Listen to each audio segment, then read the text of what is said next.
I think I'm live. Hello, everybody. Happy weekend to you. Hello, all my Zen friends. So happy to have you here and so glad to have spirit in our lives today. So I am excited to see what messages come through today. And so if you are new to my channel, welcome, welcome. We do have a great group of people, huge hearts, great senses of humor. So we always have more room for more Zen friends. So welcome, welcome. Quickly, how the free readings work. We do go down in order. First come, first serve down the chat. There's no special kind of list. The chat is it. You don't even have to ask. You can just put your question out there. And if you don't want to put your personal business out there, can just ask for general reading. Spirit knows all. And then we'll pull 1 to 2 cards for the free readings and see what messages come through.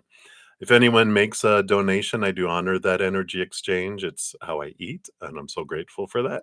So thank you guys so much. And so I prioritize those donations, step out of the free readings and dive deeper, meaning I pull more cards for that. You can use the super chat down below or in the description box of the video. I do have my Venmo, CashApp, PayPal, and Square. I don't have any set dollar amounts because I know everyone's cost of living and income varies across the city, but much less across the entire world. So whatever you give from your heart is the perfect amount for that. Um, After I'm done with donations, I do go to my YouTube channel members. It's part of their monthly membership. You'll see their names in green with little badges. So we got Moonlight, shout out to one of my YouTube channel members, and Johanna as well, and Happy Pill. So welcome, everybody. If you're interested in becoming one of my YouTube channel members, and excuse me, and getting practice, I get all choked up about it. Not really, but in addition to getting prioritization during these sessions, I always make sure to complete my donations and my YouTube channel memberships. That's part of their membership. So sometimes I don't get to many free readings, all of the free readings. Uh, I always complete those. So that's part of that too. Sundays are a little different. I always come back and finish out all readings later in the day if I don't get to them in the morning session. So if you try on like Fridays and Saturdays and I don't get to your free reading, make sure to come back on Sundays. We'll make sure to get you a message from Spirit too. So in addition to prioritization, we also get together during the week with my YouTube channel members. I have 2 levels. Zen Cricket is $2.99. Praying Mantis is $7.99. We have at least a 2-hour session on Wednesdays. And then Praying Mantis get their own special session on Thursday. And then also on Friday and Saturday evenings and on after my Sunday afternoon, we have at least an hour together with the Praying Mantis too. All that information on the timing is down in the description box, as well as the link to become a member if you so wish. You also get advanced access to all the videos that I'm putting out this year, which we do have several. So here is one that came out this morning for everyone, though. You already have access to this. On my birthday next week on February 12th, we have a Leo fiery full moon. So be sure to check that out if you want to find out about the energy around the moon. And there's a reading in there asking Spirit what they want us to know about the energies around that. We also have weekly Zen Bytes that come out on Fridays. We had one come out yesterday, of course. That one was about becoming the chalice. Oh, I forgot. This is. There we go. Keep forgetting that one's big. It wouldn't let me post it last night either. Let me just update that now because I know I'll forget throughout the rest of this weekend. There we go. So, and then there's a bunch of other monthly videos we put out. Like every month has a Zen Gate. This one just came out as well last week. The High Priestess Portal for February 2nd, but we'll be filling that all the way through until around the March 3rd, the 3/3 portal. So,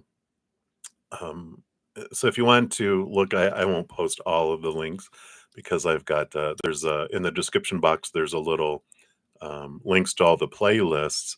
Or if you go to my main page at the very top, it says new for 2025 because we've got new moon, full moon, and sun. When the sun changes zodiac, all those are on a playlist together.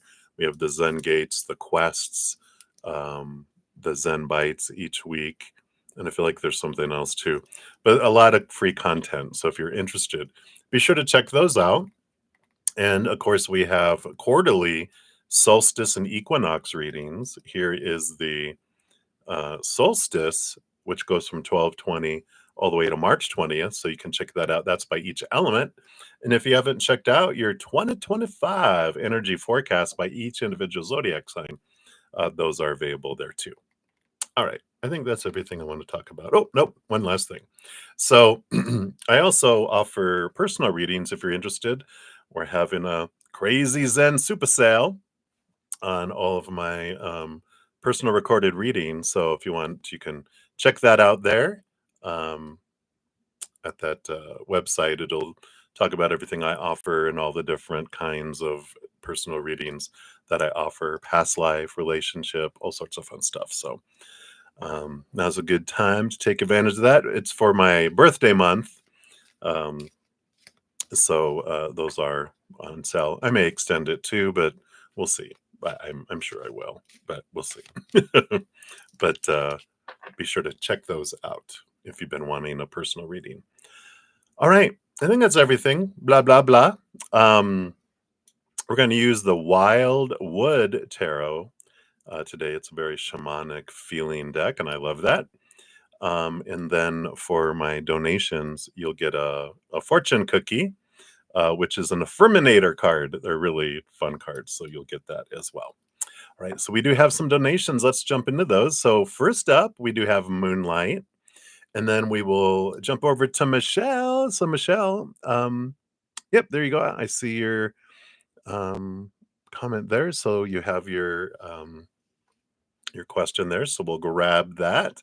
And then back to double dipping for Johanna. Ooh, which you have. I like that you gave me a piece of pie and then a healthy fruit. So balance is good.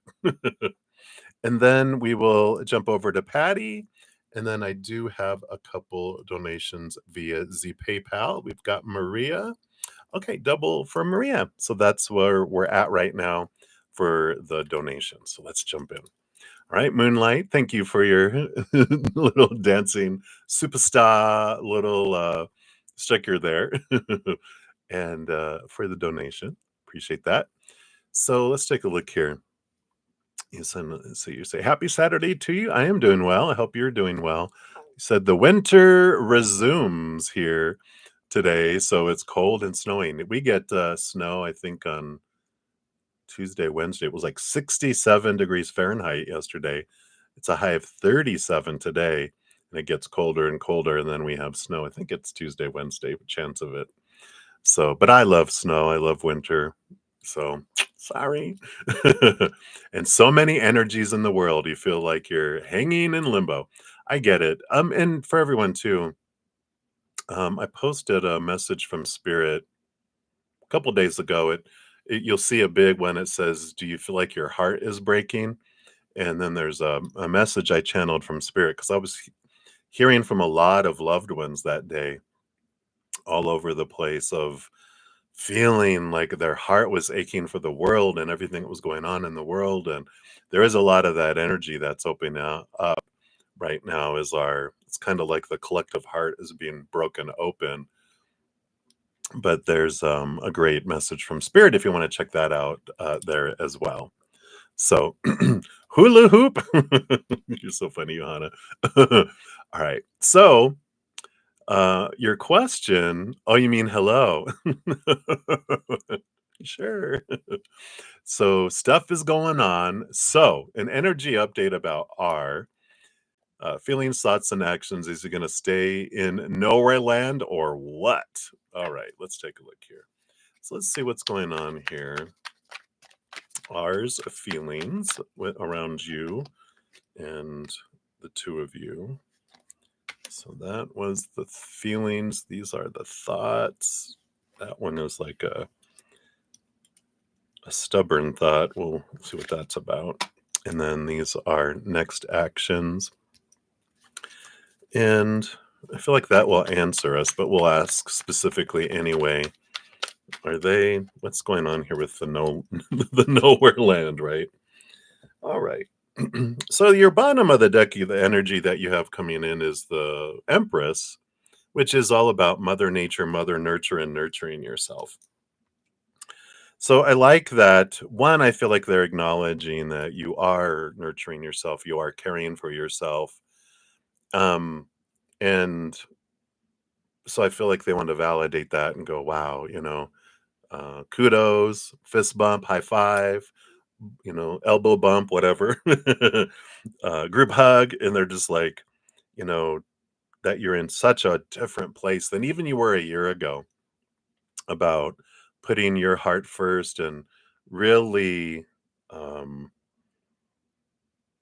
moving the prioritization of yourself up and up and up and up on the list where I feel like you're almost to you have yourself as number one, which is a hard thing for humans to do because we're taught that's selfish. No, you need to put other people first, and boo, boo, boo, boo. But it's like you're really filling up like that chalice, which I love. And even like here's the chalice right in front of you. And you're seeing the glow of who you are, and you're filling up on the inside. So there is also this nudge of realize that any actions from any feelings, thoughts, actions, or non-actions, or words, or silence have to do about them, not about you. And I like that. It's like coming back to you kind of message. All right, let's take a look here. So, what are ours feelings right now? Yeah, we've got the King of Stones, which would be the King of Pentacles, howling at the moon. And that energy, they're really focused here on finding security and fullness in the outside world, in the unstable, um, unfulfilling world that's coming in there. And then you got the balance card, which is the temperance card. And so there is this attempt by them um, emotionally with all this, because it's about their feelings, of trying to find this because I feel like they feel very out of balance because it's like when we try to fill up our heart with things of the outside world like a pebble, and we have this pebble, and then like here when it's in front of us it looks really big. When we throw it in the crater that's in our heart, that feels so empty until we find the eternal unconditional love of the higher realms. The crater feels bigger when a little pebble, which you thought was going to fill it up, goes in, and it just falls and falls and falls and falls and and doesn't go, doesn't not even a dent in the crater, right? It's like, was there even a pebble or did it blow away with the wind? This is the kind of heart that they're feeling. And so when you ask how do they feel about me, really how they feel about everything, but what comes through and what you're picking up on how they feel about you is you don't fulfill my heart. You don't fill up my heart. It must be you. And it's not true because none of us can fill up anyone else's heart. We're a pebble compared to the eternal unconditional love of the high realms is what our heart hungers for. And so when you look and go, how do they feel about me? Then that's the answer we're going to get, but that doesn't mean it has anything to do with us. That's the condition of their heart, right? So just keep that in mind. And you're like, all right, well, that makes sense because, you know, they don't fill me up either. When you look at it, right, you're like, yeah, who does fill your heart? No one, no one. Someone might be like, "Oh, wow, this felt oh, no, it's gone." It's temporary flood of emotion, like, "Oh, I feel full." Oh, no, it's not full. It was just a passing, emotional movement. That's funny. Alright, and then let's look at their thoughts. What are going with their thoughts? Yeah. So they have the sun of life, they do see you as someone who's bright, shining, you shine light, you bring warmth. their inner child here, with this Leo energy of the sun is like, you do bring joy, and you do, shine light on my life, um and I feel that, but this is the stubborn thing on the bottom. Let's see what this is. Yeah, but the shaman, this is all about passion, passion, passion. What really drives a lot of their thoughts, is, even though you're the fire, source of fire for them, a source of passion for them, or had been, they're like, it's not enough. The shaman is like, no, I need power, I need more. And that's the whole thing, is like whatever they focus on is what grows and expands. And you can't control that. So when they're focusing on lack, lack, lack, regardless of what you give, you could be the sun and it's not enough because of these stories that they have up in their noggin about what things are supposed to be and should be and need to be and have to be and must be. So even though and a part of them is seeing you as this bright sun and this hugeness of of warmth in their life, they also are, it's not enough. I need a dozen suns to keep me warm. And so this is where they're at in their little noggin thinking. Let's see what their next actions, based on their current energy, what are they planning for next actions? Got the Nine of Wands. So there is a barrier. It's like walking through a canyon and there's nine wands, nine, like a fence that, like, they can't get through it. And so they are blocked. Let's see what else we have here. Yeah, the Ten of Vessels, they are trying to seek, um, have all their cups filled here. Let me see what this other one is. Yeah, and the Four of Arrows, Four of Swords, which is this energy of mental stagnation and rest too. And it just feels here that what they're wanting is happiness, what they're trying to pursue is happiness. But this Nine of Bows, the Nine of Wands, is what's keeping them from moving forward, because they haven't stepped into their power of that magician. They haven't grabbed a hold of one of those staves that's glowing, going, this is yours. Because if they take their power back and turn inward and upward, they'd be able to move through the barriers and find happiness. And they could find happiness with anyone, and they would find happiness with you. But barrier right now. And then we specifically asked, are they going to stay in nowhere land or what? So we've got the Four of Bows, the Four of Wands. We got joy and celebration. We got the Page of Bows, the Page of Wands, more fire energy, which is more passion, passion, passion. And the Four of Stones, the Four of Pentacles. So this comes back to that, um, King of Pentacles, because the big thing they learn is that when they're looking outside of themselves for their fulfillment and their self-worth, they feel unstable because the human relationships and situations and things of the outside world are all unstable. Nothing is permanent. Everything is temporary. It's not fulfilling for very long, if at all.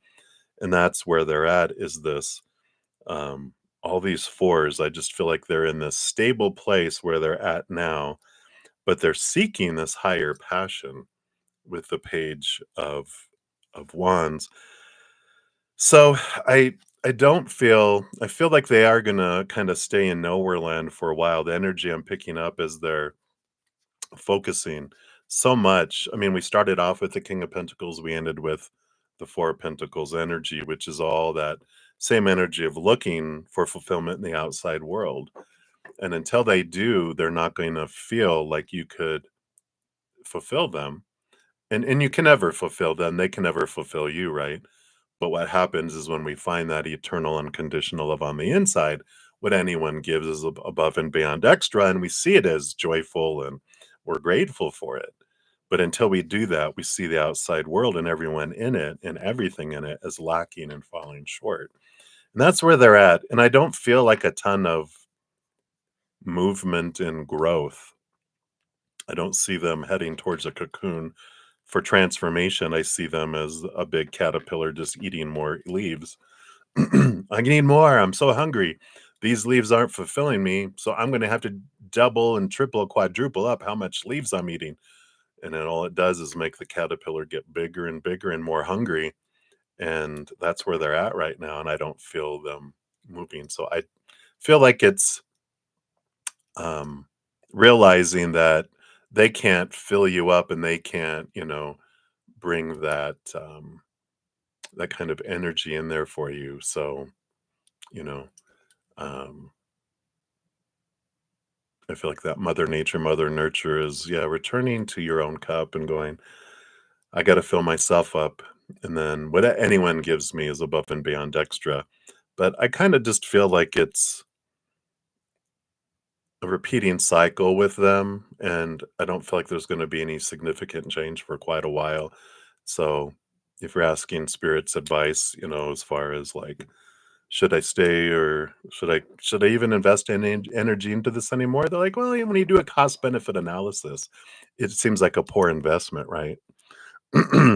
Yeah, yeah. So you're like, if you give anything, don't expect anything in return. If you're filling up and overflowing, then let whatever you give to them overflow out to them. But don't sacrifice your own energy for yourself and give to them first and leave the crumbs for you. Fill up and then they can get any overflow there. And then you get in a Furminators fortune cookie. So let's see what their final message is for this. These can be really fun cards. Oh, there we go. All right. You look at your little heart riding the waves. Woo woo da da da da dun dun dun. And it says, follow your heart. It says, I'm always rewarded when I follow my heart. Not our brain, right? Our heart. I trust that the GPS in my heart knows all the best routes.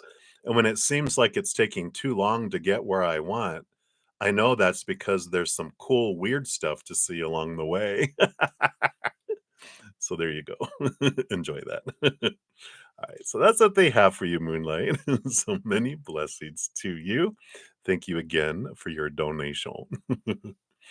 All right. And then Michelle, thank you for the donation via Zcash app.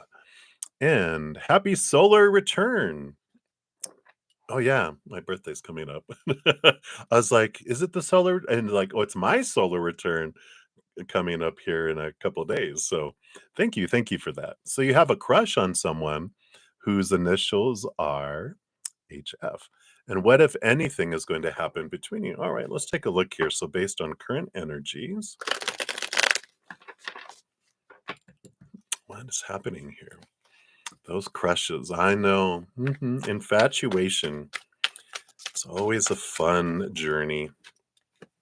Let's see what Spirit wants you to know about where this may head. So we got this one and that one and that one. Okay. So let's see what we have here.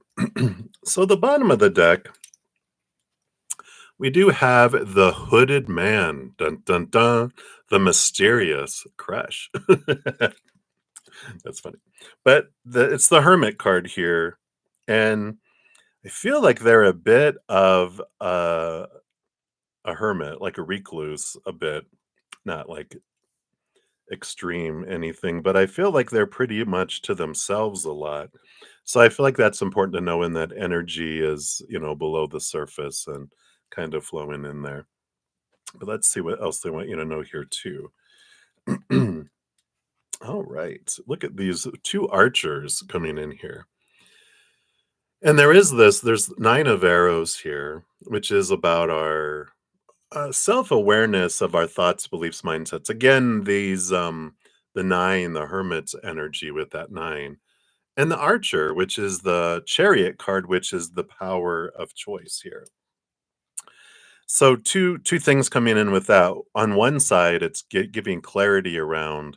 I feel like they're pretty like gun shy when it comes to relationships and opening up to people because they've had some some pretty this is how your spirit guides are saying it. They met some pretty flaky people who were um, fickle um, and they gave their heart very easily, and people would take it and throw it in the microwave and throw it on the ground and stomp on it and give it back to them, and so they're very tentative, and that's why I feel like they're kind of like might even feel a bit closed off in a way. Even though I feel like they're kind of an outgoing person, I feel like they to really get to know the real them, I feel like they might kind of be kind of funny and outgoing and, bright, but you never really get to know the true them very quickly. And it's because of all that stuff that comes in here. Um, but the other message that comes in with these two cards for you combined is being aware of where you're focusing your energy to when it comes to someone. And because we can, like when we have a crush and we desire like a want or a need energy, that actually pushes things away from us. So I feel like what they're saying is here something that can help draw you guys energetically together to where you can get to know them more is having gratitude for the times you do talk with them, for the times you do interact, for the times you do see them. What are you grateful for who they are? Then that brings in more of that. And then also releasing it to spirit, going, if this is for my highest experience, I know you'll bring us together in the perfect way, in the perfect timing, and all that, and have gratitude for that. If we stay away from the wanting and needing energy, then not focus on that, but focus on the gratitude. That's what opens up the receptive energy that draws us together instead of like two opposite magnets repelling us away from one another. So I like that. Some good understanding where they're coming from and some things you can do to help make it where you're not repelling them away energetically, right? Let's see what else we have here. Yeah, we got the Knight of Bows, the Knight of Wands. So this does represent the energy that sparks there. And I do feel like there is some attraction that is there between both. Um, but this does represent that fire, passion, energetic draw that comes in. Let's find out more about this. I feel like these are it here too. Yeah, so we got the Six of Wands and the Blasted Oak. So the Six of Wands is about victory and movement, as is the Chariot card, the Archer card you got. And then we got the Tower card coming in here too. So I like this. It's a trusting energy. It's saying that, knowing that whatever comes into our life on purpose for us. It's like the wheel of fortune, the tune of for us. And then also anything that's removed out of our life is removed out of our life to make space for something that's more in alignment with our higher self, and to move forward, clears the path. Um, so I like this kind of trust. Do you trust me? And the creator and spirit going, do you trust us? And you're like, yeah, I do.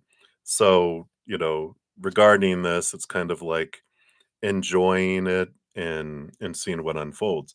You got three cards, which I call the dot dot dot cards, which boom, boom, boom. It's like, what's next, right? It's like tick, tick, tick.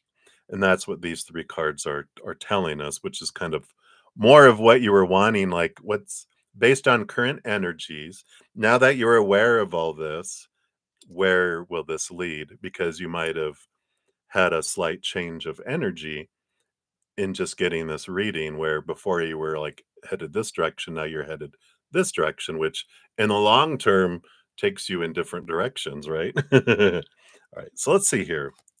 Right, so you have the World card, the World Tree, which is an ending of an old cycle, beginning of a new adventure. Let's see what else comes in here. Got the Two of Pentacles. And it's interesting. I see this duality here, like, you know, this one has all 4 seasons on it now that I look at it, but when I was seeing it, I was seeing 2 sides of the tree, 2 sides of the outside world, and I feel like we'll see what the final card is here in a sec, but because this energy feels like you're gonna have this choice in the physical world, and I feel like there's gonna be 2, and you're like, we go from 0 to 2, what? So you have this crush on this person, but I feel like there's also someone else that gets your eye here, and, um, it's interesting. Let's see what comes, next after this. Oh, well, yeah, again. So 2s, all these choices that come up here, and I do feel like you have, um a choice to make because you'll be drawn to 2 different people for different reasons, and so it's not like they're both the same and, "Okay, which one's better than the other," kind of energy. It's, "Well, I really love this about them, and I have this crush, and I'm really drawn there," but then this other person comes in, and you're like, "Oh my god, but I really like this and this and this about them," and, it's like, "Alright, what's gonna happen here?" And there's no wrong or right choice with these 2, because I don't feel like you have, like, a fated relationship, at least with these 2 that come in here.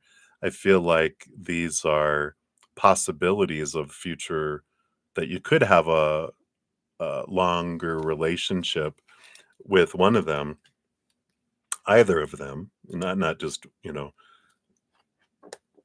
like, if you choose one, you'll have a long relationship. If you choose another, it's a short one. It's like you have an opportunity that could work out with that. But it's interesting because when this other person comes in, I feel like the amount of chemistry you feel with this one, actually, it's like it's countered by this other, and you're just like, wow, where before you're like, and now you're just kind of like, wow, well, there's 2, what's going to happen here? So interesting energy there, Michelle. Let's see what your affirminators card is here, see what else they'll bring in here.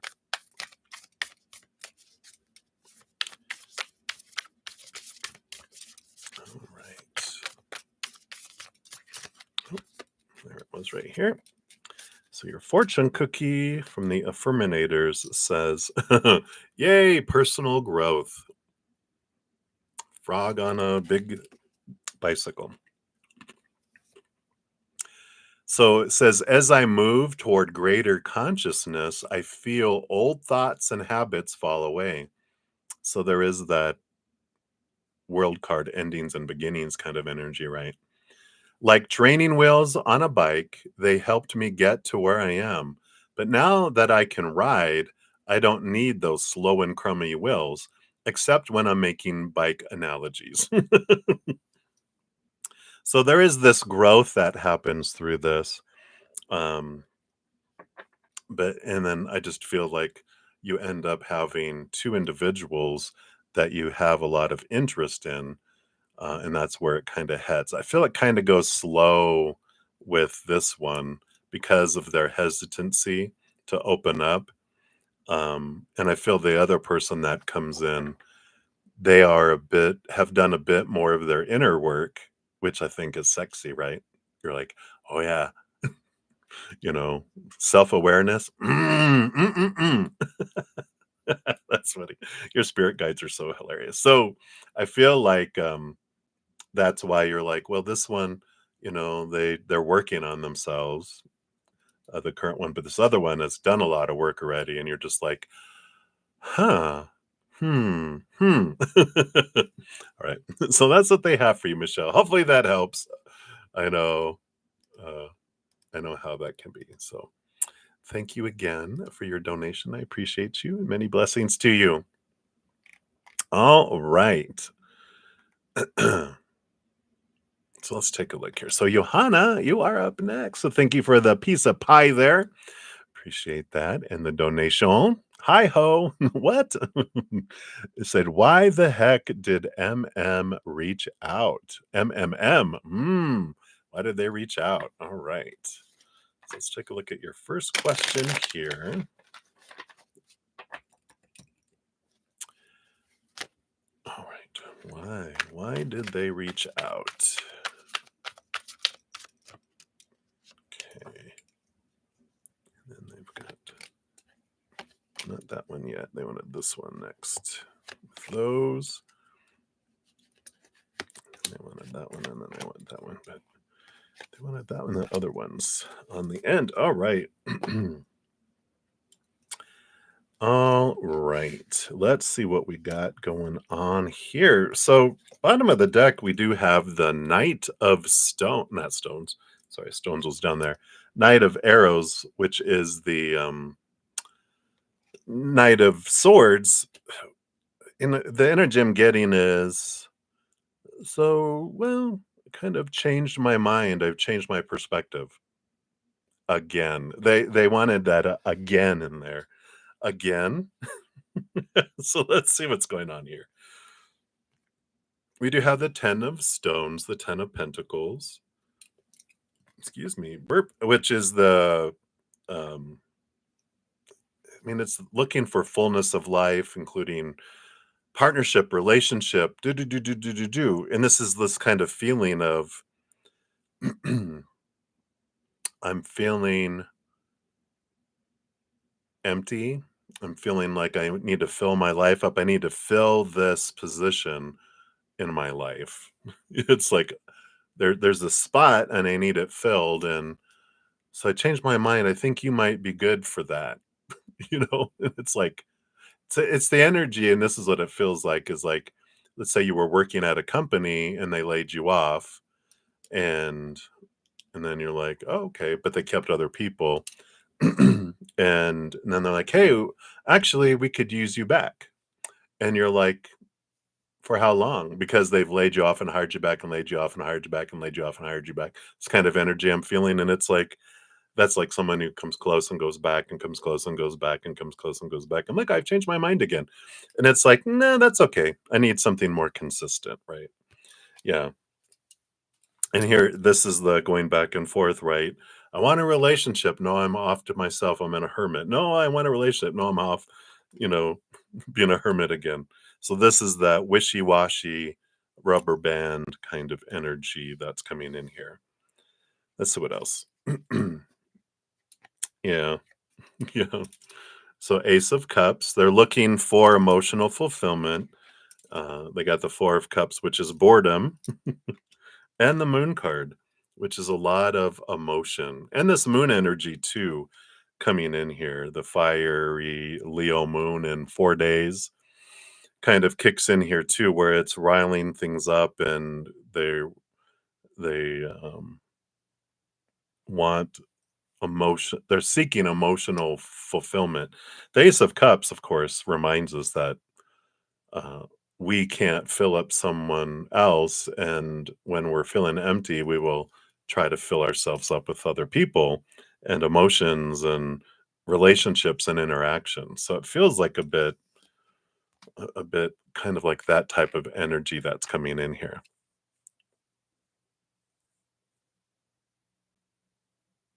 Yeah, right. Yeah, and it feels like, well, whatever this fullness is, we'll see here. We've got more cards. Because emotion doesn't have to be romantic. It's like I want love, and it can be a love of a friend, a love of a family member, a love of a lover, romantic, a love of a pet. We try to fill ourselves up in so many different ways. So, but let's see if romance shows itself here. Yeah. So we do have this kind of balancing energy. The stag in this deck is like the justice card, which has the scales on it, and the two of pentacles is this balancing energy. And you tend to bring in this sense of balance in their life too. Like maybe they reach out to you only when they're having drama happen in their life, you know? and they're like, "Oh, you'll make me feel better because you transmute, you help transmute energy, you help transform just it being in your presence and interacting with you." And you drop some wisdom and you help ground, so they feel grounded around you. Um, but I do feel like this kind of energy. Let's see if anything else about romantic. Got the Knight of Stones, Knight of Pentacles. So they're on this journey of trying to find how they see their worth in relationship to the outside world in a different way. And then we have the King of Wands.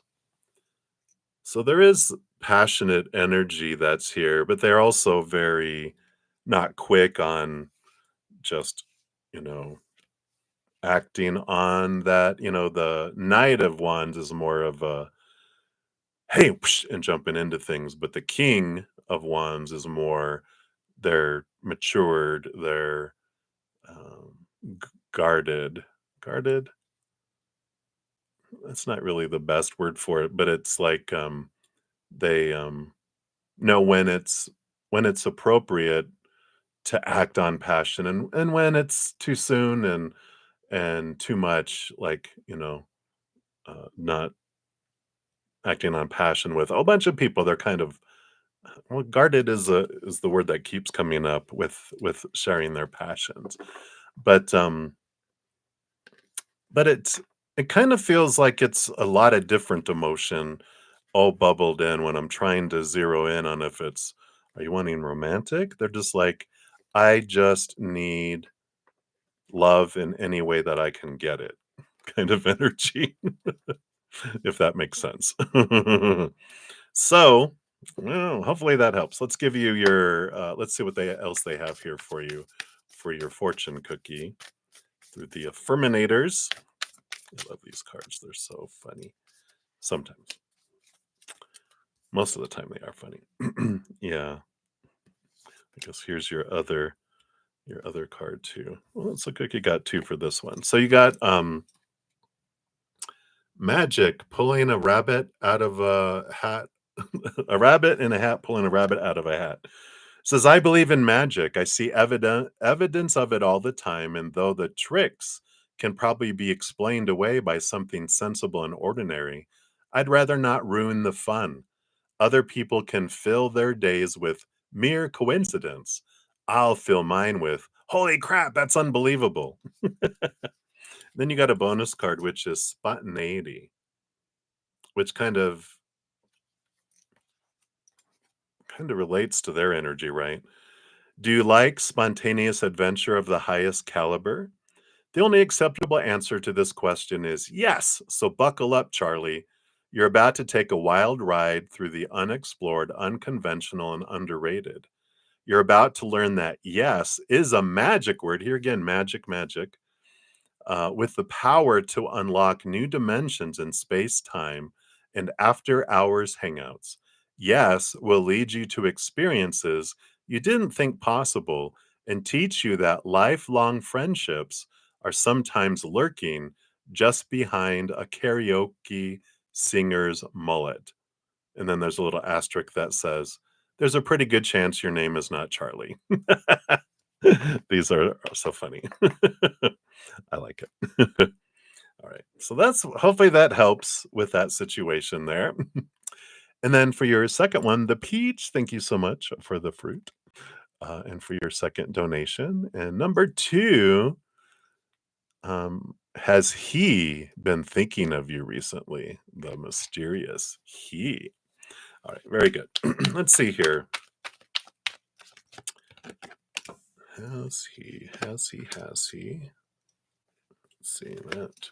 Feels like that connects those two. We got that one. But not that one, but they did want this one. Okay. All right. What do we got happening here? So the bottom of the deck, we do have the 8 of arrows, the 8 of swords. You're not naming any letters. Spirit knows who you're talking about. So that's the whole thing. So that is the 8 of swords is someone who's doing a lot of thinking around their own thoughts and beliefs and mindsets that make him feel blinded and bound and trapped and restricted, and it's flow of thinking and thought. So I do feel like you have come up in their mind because they're thinking about a lot of things, and you came up in those thoughts as well. That's the underlying energy. Let's see what these are here. Yeah, I've got the Four of Cups, which is emotional stability, but it's also the stagnancy of emotion and bored. What is this? Like you said, everyone seems to be bored and trying to hire you. Look, it literally says boredom on the bottom of that card. You're like, I am not a, what did they used to say? I'm not a option. I'm the choice, right? Let's see what else they have here. Seven of Stones, Seven of Pentacles. Last thing that grows on the fruit tree is the fruit, and um, there's this energy of looking at, and this goes back to this reflective energy, looking at their life and seeing what fruit is coming from it, and there's this like, okay, you know, what is what is still interesting me on the fruit of my life, and what fruit is I feel is missing, and what fruit do I want to grow, and so there's a lot of that going on there. And then you have the Nine of Stones, the Nine of Pentacles. So there is this hermit energy. So I do feel like they still want to be by themselves, but it's like that hermit that goes and they're really reflecting on their life and seeing what's what. Let's see what these other ones are here too. Yeah.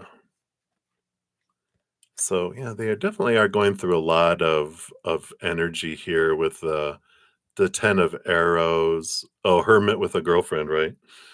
Ten of Swords, which is about sick and tired of trying to live up to other people's expectations and feeling like disappointing, and that they're a disappointment to others. And the King of Stones is about wanting to have that full life kind of energy.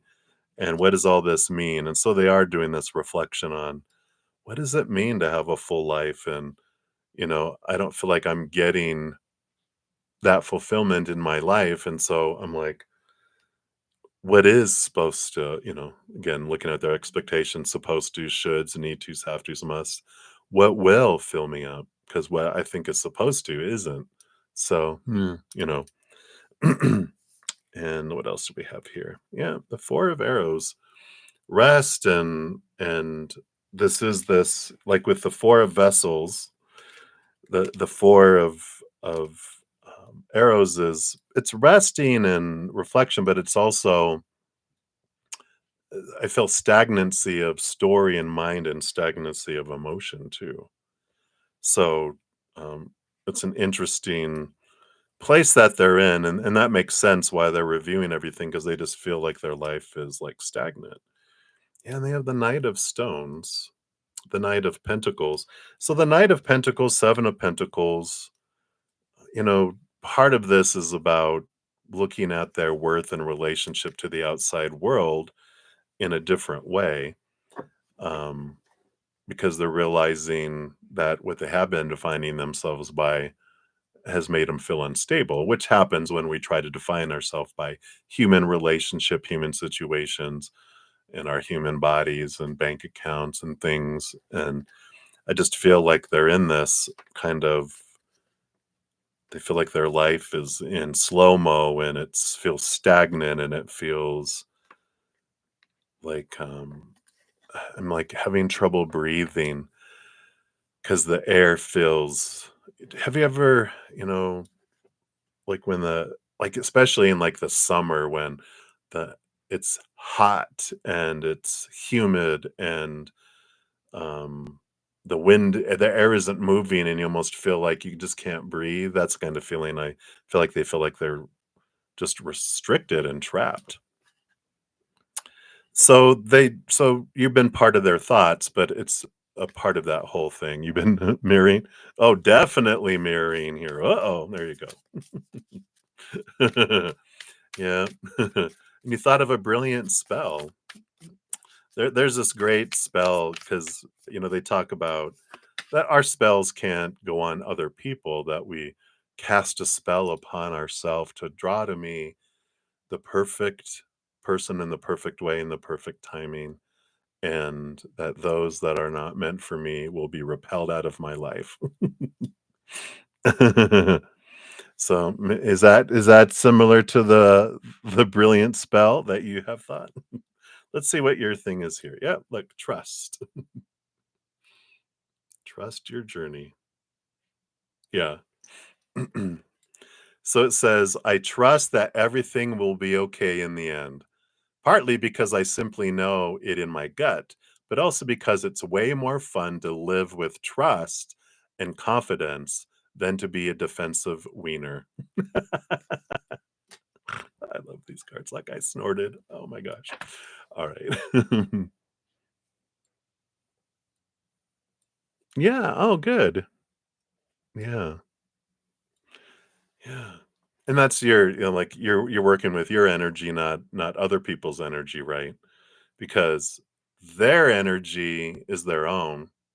You can't take their energy. They're experiencing that. That stays in there, right? But your energy that's coming up, transmuting some of that energy of what's coming up about being a what is it? What did I say? Being a option instead of a choice, right? So I like that. uh, I like that. Right. So that is what they have for you, Johanna. Thank you again for your donation. I appreciate donations and for the snacks, the virtual snacks. All right. So many blessings to you. And then Patty, you are up next. So it'll be Patty. And then we have two from Maria. And I think that'll be it for the donations right now. All right. So let's give Patty, let's give that a love and a like there. Thank you so much for that. And should you pursue business uh, and leave the day job? So you want to know the energies if you left your current day job and you went and pursued your own business. So we'll take a look here. From Spirit's point of view, they don't have like a should or supposed to or anything. It's all about choice, right? Um, because that's our power, and they don't tell us what we should do or need to do. We can ask them sometimes like what's for my highest experience, but I feel like in this case they want to show you energy if you stay at your day job, and energy if you leave and pursue your business. So let's take a look here. So if you stay in the day job, what kind of energy based on current energies would be there? Oh, wow. Okay. Got like 6 cards for that. And then if you pursue your own business, what kind of energy comes with that? Wow. And I think you got 6 cards for that too. 1, 2, 3. Yeah. Wow. And then let's see the bottom of the deck here too. I had this thing. I'm like, can you do both? Can you start with doing both, right? Because you've got the balance card on the bottom, and here's the two things that are coming in here together. Does it have to be either or? Can it be like I'll put in minimal energy into my day job and then save all my energy and excitement for starting up my business, and then kind of go from the scales, a lot of energies currently be invested in your day job.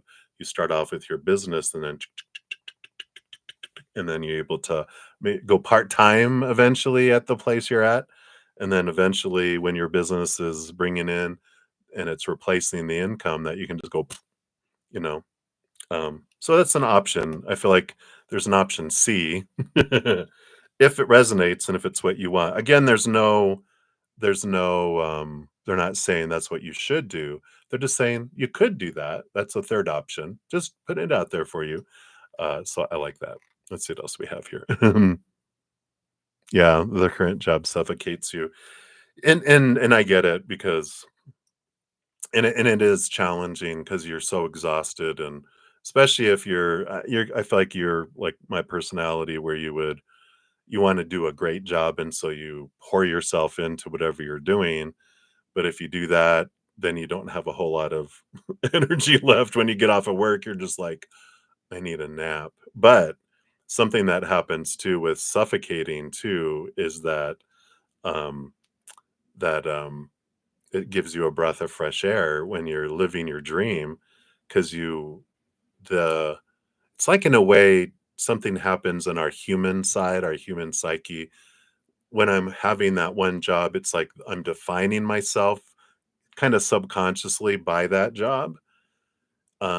But when I switch to starting my own dream and my own pursuits, I don't define myself by that. It becomes a tool for me to live my dream. And so the energy changes around, you know, like that, right? Yeah. All that disciplinary action, all that crap. So it just becomes like, okay, in a way, I'm going and I'm doing just what I need to do because the money I'm making from you guys, I'm funding my dream. So you're not you're my dream isn't working for you anymore. My dream is over here, and now you guys have become just a tool instead of a dream. And so that energy kind of changes with all that. So let's see here. If you let's say if you stayed just at that day job, right? Yeah, you had the page of vessels, the page of cups. Let's see what this other you had like these cards come out here. And you have the green man, which is the emperor energy. And you know, this is you've got 6 cards, you've got like 3 sets of 2. With this combination together, it's like you could choose to be happy if you so wished, right? Because it'll be like um, the stories and what you choose to feel. Like you could learn there, you could grow there, you could learn to be happy no matter what's happening on the outside world. And that's like a tough classroom, right? Um, when we're in a what we feel toxic and smothering and unappreciated and all that. It's difficult to choose to go, you know what? I'm not going to define myself by other people's actions and words and non-actions and silence and blah blah blah blah blah. I'm going to choose to find my happiness in here. That page of cups is I'm going to fill up from the inside because the outside is not going to bring it for me, right? And so if you stay there, you could, it's a tough classroom and you could accomplish that. Uh, so there's going to leave it at that. And then the other two here, yeah, you have the eight of vessels and the ancestors. So your higher self could here with the ancestors, that's the hierophant. Your higher self show you clarity around um, seeing things from a different perspective. And the eight of cups is all about taking inventory of where you're investing your emotional energy, forgiving, leaving things behind, not allowing other people's actions to define you. It just feels like you would pocket yourself off and live here instead of out there um, when you would go to work. So they're saying like you could, and maybe they're kind of telling you a little wink, wink, nudge, nudge that you could do this while you're pursuing your business too, right? They're kind of giving you some tools that you could do while you're, you know, sh- uh, changing, right? Yeah. And the King of Cups, balancing your head and your heart with the King of Cups, the King of Vessels. And then the Four of um, Arrows, which is the Four of Swords, which is about rest and getting, I like all this balancing energy because it is about getting out of my head and not defining myself by what they're doing and not doing and all that. And I'm just gonna come in and I'm gonna purpose to enjoy the job, and I can do that, right? So it's interesting. Yeah, how long till the bosses push you out, right? Um, so we'll answer that when we come back around. That's funny. But, then, the cards that came out, see, did you get 6 for this one too? Yeah, and you got 6 cards for that. I love this balance, the balance, card. It's like, here's 6 and 6. Here's 6 cards for if you stay, and here's 6 cards if you start your business. So it can be balanced. I love that. The first card that made itself known is the shaman, which is your power. You having everything within you to, make your dreams come true and to put this energy forward. And so it's like you are the powerful one. You're the shaman, the magician. The whatever you focus your energy on is what can grow and expand. And so they're saying it's in your hands. It could do very, very well when you go about it with gratitude and with spirit as your partner. And that's in anything in life, right? But they're definitely saying in that regards to starting your own business. You have the Knight of Bows, the Knight of Wands, which they're saying here. I mean, this is a lot of fire, magic, um, action energy with the shaman and the knight. And I do feel like it would it would move a lot faster than you think it would with starting up your business. Um, so I like that energy. You also have the seer. It comes right after the shaman, which is follow your heart. If So I feel like they're saying here, if you follow your heart and follow your gut too, in creating what you're wanting your business to be, if it's not of something of your brain going, well, if I start a business, this is what it should be, and da da da da da da, da," that it's like it's going to end up feeling like a job, like work instead of living. And so if you pursue something that makes your heart sing, that you're passionate about, then wow, that energy will help things grow. But if you choose something of the mind that's rooted in fear, then it's not going to move very fast. And then you have the Queen of Arrows. Yeah, so balancing your head and your heart with this.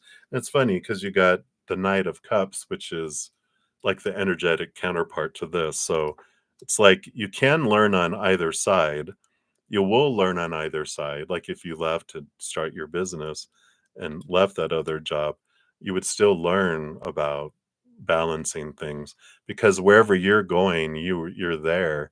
So the things that you've been wanting to learn that they've been showing you at this job about yourself because they're bringing up triggers, right? About your self-worth and how you perceive yourself. The same thing will happen in business too. When you start up your own business, just it may be more fun to do it because you're living your dream. You're not feel like you're imprisoned, right? It would be a more I feel like an easier classroom with yourself, starting your business. You also got the Lovers card.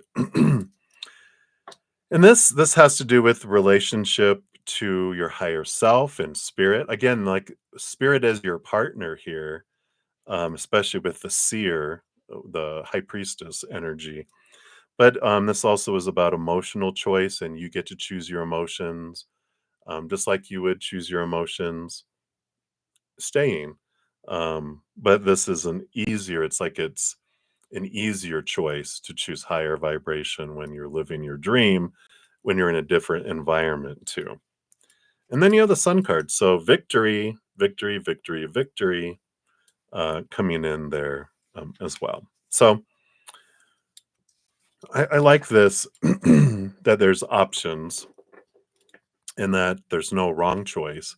There's just different choices with different experiences, harder classrooms, easier classrooms, um, and that balance coming in there with them saying that you can do both. You just would change your attitude about how much energy you're investing in your day job so that you have all that other energy available for your dream. Let's see what your fortune cookie is. I know I love the sun card, right? All right, here you go. I love this one. This is an orange peel in a trash can. And it says clarity. It says stopping to listen to my inner self can easily separate my intuition from my mental chatter. What we were talking about, I love it. The clarity of my intuition is a sweet, simple fruit that tastes familiar. And the mental chatter is a confusing, bitter rind that I shall peel off and chuck into the garbage or compost heap if your mental chatter happens to be organic. So get out of the mental chatter, get into your heart, and listen to that inner self and that relationship with your higher self. I love that. So hopefully that brings a little clarity. We will come around for your other one here in a moment. I think I just have like two other readings here, and then I'll come back for your additional one there. All right. So thank you so much for your multiple donations. And then Maria, you are up. Let me take a quick sip here.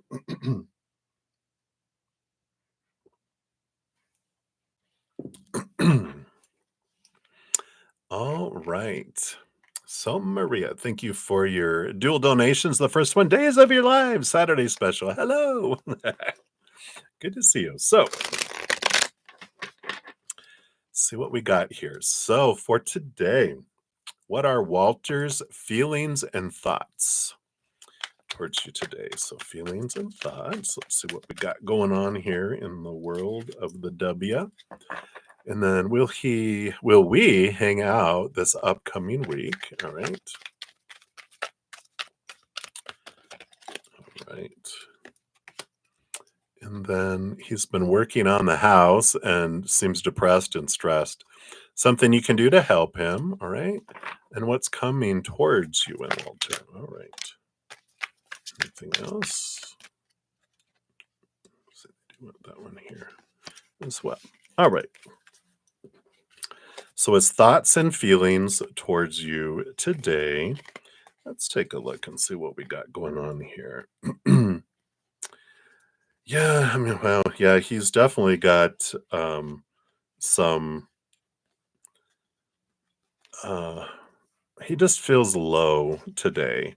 And so I feel like they're telling you here these aren't directed towards you and anything you've done, said, or whatever. This is just what's happening with them right now because they got the three of swords, which is like fears and disappointments and boredom of life. And they're just this like when I see this energy, I just feel tired. I just feel so tired. And when we're in that, you know, and I'm sure we've all experienced this, right? Always been drinking. Uh-oh, yeah, that could be. um, because there's all this, like if you've ever, like, if you haven't slept good and you don't feel good, you know how like you can cry easier and we feel emotions and, it's like, ugh, right? So just know that that's where they're at and it has nothing to do with you. Emotionally, because we've got the archer, which is the chariot, which is victory and movement regarding you. And it's also ruled by Cancer, which is ruled by the moon, a lot of emotion. And the Six of Cups here, too, which there's the Six of Cups energy. It's the child energy. I love that they have the two playful otters over there, which, so there's a lot of emotion that's there too, even though they kind of feel cranky and bored and uh, empty, like energetically, they just feel like they've been burning the candles at like 20 different ends. And they're just like, I have nothing left, right? But they're like, all right, but let's go at it, right? Yeah, so nothing bad towards you. This is just this energy. And that's the 6 of cups, past life energy. So I feel like they're feeling a lot of emotional spark towards you, which is good. So their thinking is all this stuff. It's a crazy scattered, but their emotions are, also expanded. And this, we do have a Leo full moon here in 4 days, which is expanding everyone's emotions. So whatever we're feeling, whether we're irritated, we're going to feel very irritated. When we have moments of feeling love, we're going to feel a lot of love because it does that. So I like it. All right. And then will you hang out this upcoming week? All right. So with the seer, which is the high priestess, which is stepping back and going up into the high priestess temple, and the mirror, which is the hanged man, the cocooning. So I definitely feel um, this could be two times because it's kind of the same energy of the hermit pulling away, going to cocoon. It's like they really are craving alone time in the cocoon. 'Cause, and you know that about when you guys hang out, they just feel so it's quiet, it's pocketed away, it's, rejuvenating. So I feel like at least once, but maybe twice, because I feel like they might need 2 pockets away from all the chaos. And that's good, they love hanging out with you and everything, but this is how the impact you have on them, which is good. It's like, all right, I don't mind being you know, an oasis in a desert, right? Or a tropical island in the middle of the ocean that they can go to when they feel like, everything is lost, it's all right. Yeah, right? Exactly. All right, and then he's working on the house, and anything you can do to help him. You got the 4 of stones, the 4 of pentacles, which is a solid foundation. I feel like you can just be this shelter, exactly as we were talking about, that they can, when they feeling that way, they can come and be there. And you got the 8 of bows, yeah. 8 of wands. Sorry, that's my laugh can sound so evil sometimes. Passion. That makes them feel good. And then the 2 of stones, the 2 of pentacles. This is that balancing energy here. So you can be a place of passion, a place of rest, a place of protection where they can come to, and you help balance them. And that's what you can do. You can't choose for them. You can't do all these other things. And so um try not to feel responsible for their emotional choices. It's their journey. They chose it on purpose. They wanted to experience everything they're going through. So you don't have to save them from anything, but you can be a little oasis. We'll call you the oasis in the middle of the desert when they have no water left. They feel drained. They feel parched because the sun's been beating down so hard on them, and you offer them shade. I mean, literally, you offer them shade and comfort, and you help them re refill up their resources. So I like that. And then what's coming towards you and Walter? So you've got the Ace of Vessels, the Ace of Cups. So happiness and overflowing emotion. We like that. And then the 9 of Bows, the 9 of Wands. So, you know, I like that you have one positive, um, wonderful happiness card, and then one going, just be aware. This 9 of Wands is like there is I wouldn't say like a dam, but it is like it's like a dam. It's something that's things are not flowing as fast as you may want them to be, and so they're just wanting you to be aware. And again, what's a reading without them talking about, remember, focus on what you're grateful for. That'll grow. And then the other thing, it'll take care of itself. We get caught up in timing and speed and different things. We lose the gratitude and appreciation for what is happening, right? So they had to throw that in there. And then let's see what your fortune cookie is for this one. And then we'll jump into your second reading here. All right. So what else do they have here? Yeah. Vitality. Boom, boom, boom. I like all that. Those are little white blood cells, I think, or something. But it says, I am healthy and vital and strong. My radiant love of life fills me with healthy, vital, and strong cells. And each cell is a warrior. Everyone has its own sword and shield. I dare you to try and penetrate my cellular army. Didn't think so, chump. So I like this that they're bringing that Ace of Cups back to remember your reading, right?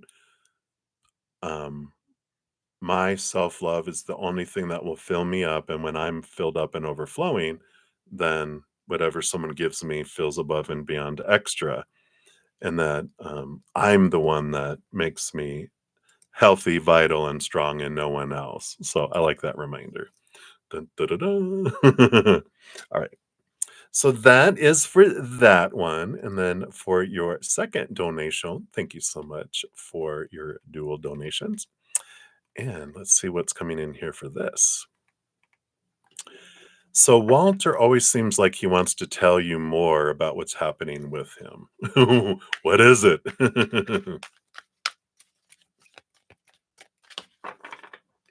All right, let's take a look here. All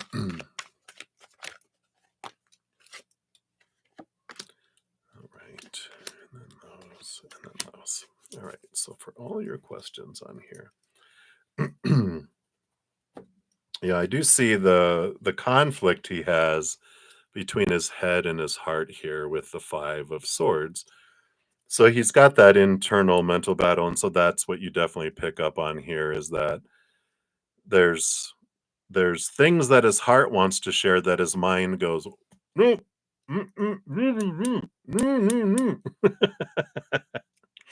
because he comes back to that um, he knows because you guys have really gotten to know each other really well, right? And so he knows if he gives you too much too soon, you will sprint ahead. Truth? Truth, right? We can admit it. Um, your heart runs fast, fast, fast, fast forward when it's given. It's like when they're reminding me, like my host, she has this cute little black lab. Well, she's not little; she's a medium big dog. But when all you have to say is "go to" or "go for," you know, and you're like, "Ride." Psh, in and out through the dog door, in and out through the dog door to head to the garage to get in the car, like nonstop. And it's like, well, I have to be careful what I say when I say it, because if we say it too early and we're not ready to go somewhere, she will, "Oh, come on. Are we going? Come on." That's what I feel. The energy is like, wait.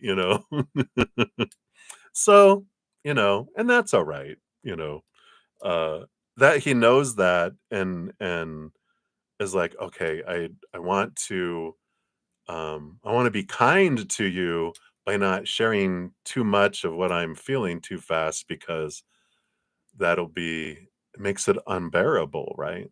Like you're like, "Oh my god, I can't wait, I can't wait, I can't wait."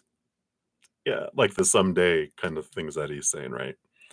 So, and we'll see what all these cards are here, but let's see what these 3 cards are. These are the ones that came out first with, what does he wanna tell you?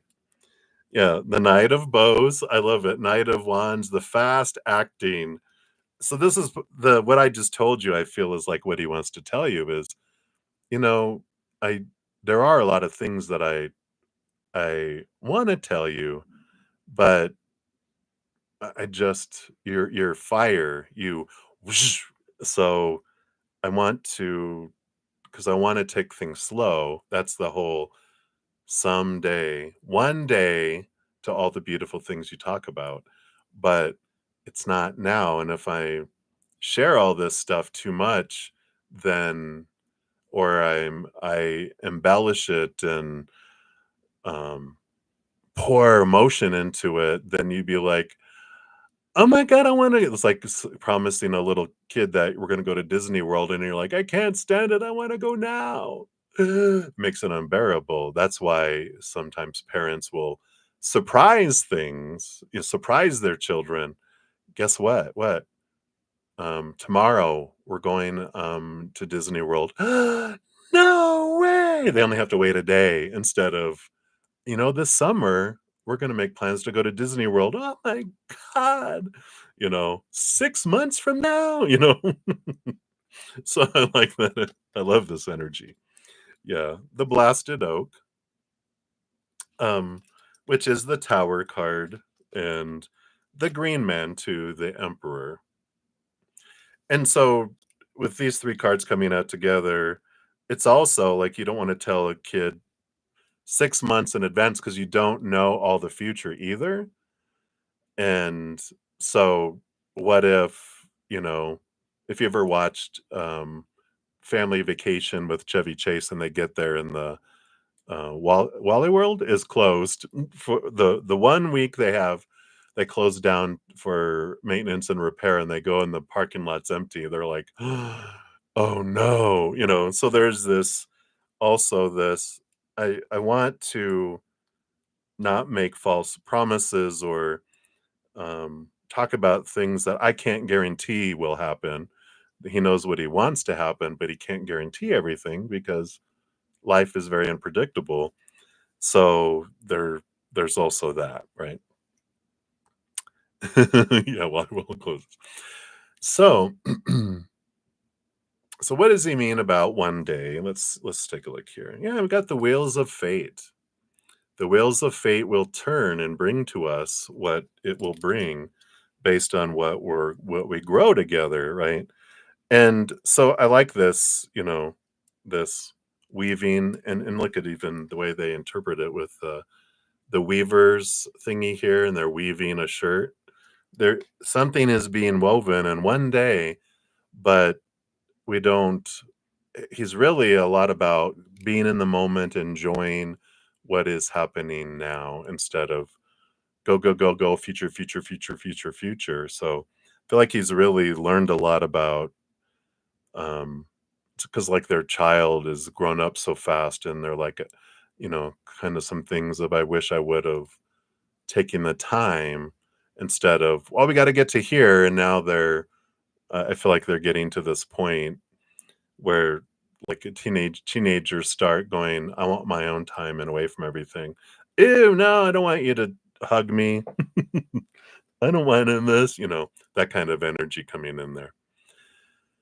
Yeah. So it's like let the wheels turn, like ascends through the hourglass, right? Through the days of your lives, just let it unfold, you know.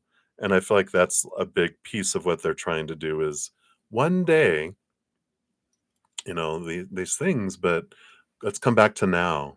And that's that energy of you going, yeah, yeah, and it's like, yeah, one day, but let's what's happening right now. Let's come back to the now and enjoy what we have. Gratitude for what we have now, not getting attached to an outcome in a future and expectations, right? So he keeps bringing it back to anything now here, right? So that's what he means with a lot of that. And let's see, what else can we see here? Yeah. So we've got, and here this is so hilarious that you got the guardian here is the devil card, Capricorn energy, which is all about the challenging of long-held thoughts, beliefs, and mindsets about the supposed to be, the should be, the need to be, the expectations, big card, the release from them, and that things are brought up to us to shake our cage to allow us to be free from it. And the Wanderer, with these two cards coming out together, a big piece of your journey is, with relationships, and specifically, of course, the one you're in now, is releasing that chatter from the head of all that, of all the rules and the expectations, looking at it as a world of possibilities. Could go anywhere. I don't need it to go anywhere specific. I'm just excited for what we're enjoying each moment when we can enjoy it. And I'm living my life and my passion, and they're part of my life, but they're not my life. That's the whole thing of us learning about relationships, is that I'm the one that generates all of these emotions within me about how I feel about myself when I interact with someone. It's not them creating these feelings inside of me. It's me creating these feelings because of how I feel about who I am in this relationship. And what happens, what sucks the life out of it, is all those expectations when we're like, oh, this is what the relationship is supposed to be. This is what it's supposed to mean about me. This is who they're supposed to be in it. And this is who they're supposed to be. And right. Just that's the cage. That's what sucks the life out. But it's this, when we look at it as an adventure and going, it doesn't have to go anywhere. Well, someday I want them to, I want to make sure that they're divorced and that the relationship is ended. And it's like their relationship is never going to end. As we say, they have a child together. They will always be in each other's life for the rest of that child's life. As long as that child is alive, they will have that relationship where they'll interact with one another. And, and some of that, I want them to leave them so that they can marry me. And I want them to be permanently in my life. And da da da. Again, it's like that's all of this um, definition we put around our life based on these things have to happen in order for me to know that I'm lovable and worth it. And it's like, no, I don't. I am worthy of my self-love, and I have everything I need. You're just extra, and I'm enjoying the extra, and I hope to continue to enjoy the extra. But if for some reason it doesn't, I'm going to be fine because I found everything I need inside of me, and that's good, you know. Um, and then I'll find other extras. There's plenty of extras out there, right? So I like that. Let's see what else they want. Five of the bows. So five of wands. Here's, yeah, this is the empowerment I was talking about, because it's movement of. It's so funny.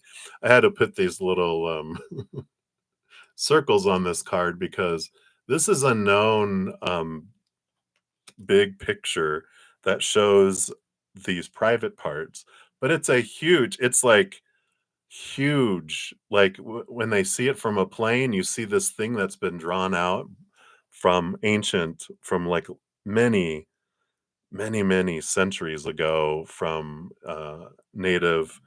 I think it's in South America, but it is all about the empowerment of um, changing our energy from lower vibration to higher vibration. With all that. So I love that. Then you have the King of Vessels. Yeah, it is. You guys are very compatible. This is one of my compatibility cards. You guys fit like a glove in so many ways. And it's like appreciating that, and and yeah, just appreciating that. Appreciating them for who they are and the relationship that you guys have formed together, and the great times you have together, and the conversations, and um the awareness and the appreciation of each other. I just feel like it's a big thing there. Yeah, right. All right, and then let's see what your affirminator card is here. Your fortune cookie. So I think I answered all your questions there. And yeah, oh wow, you got two cards. So the first one is get centered. And it says, when it gets to be too much, whatever it is, I close my eyes and return to my center. And in my center, I have the wisdom and tranquility of a, what's your favorite animal? Holding a magical item, you insert magical item, floating through space on a, insert a piece of furniture. So, what's your favorite animal? You have the wisdom and tranquility of a animal holding a what magical item, floating through space on whatever piece of furniture, right? So you get to decide that, and it's fun. So when you feel out of balance, right? When you're wanting more and more and more, you can remember, get centered. Your favorite animal holding a magic item floating through space on a specific piece of furniture. That could be your indication to come back to center. Then you have forgiveness is your bonus card that came out with here. This is like the frosting on top of the fortune cookie. Congratulations, you're being given one of the most powerful superpowers there is, forgiveness. Imagine that you've been bitten by a radioactive forgiver. The point is, you suddenly have the ability to forgive people for their perceived flaws, their bad days, their unkind moments, and their mistakes. And the best thing about forgiveness is that you can apply it to yourself too.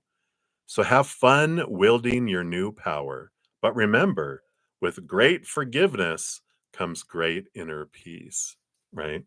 So when I like that because when we feel like a rule has been broken, one of our expectations, those are ours, right? Is it someone else's fault they didn't live up to one of our expectations? No, because we made up these rules, applied it to people. They don't even know all the rules. And so that's allowing us to release the wrath and forgive them for not saying what we think they should say, saying something we think they shouldn't say, or for their silence, right? Or doing something that we think they shouldn't do, or not doing something we think they should do, right? So I love that. Right? That's what they have for you, Maria. So many blessings to you. Thank you again for your donations. Always my pleasure. Thank you. All right. So we've got one more donation here. So, Patty, thank you for your additional donation. Thanks for hanging out to get your follow up here around how long till those daytime bosses push you out. All right. Let's see what Spirit wants you to. I'm just going to take another quick sip here.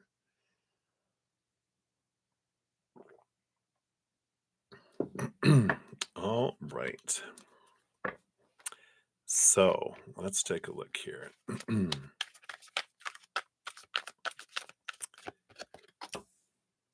What do you want Miss Patty to know?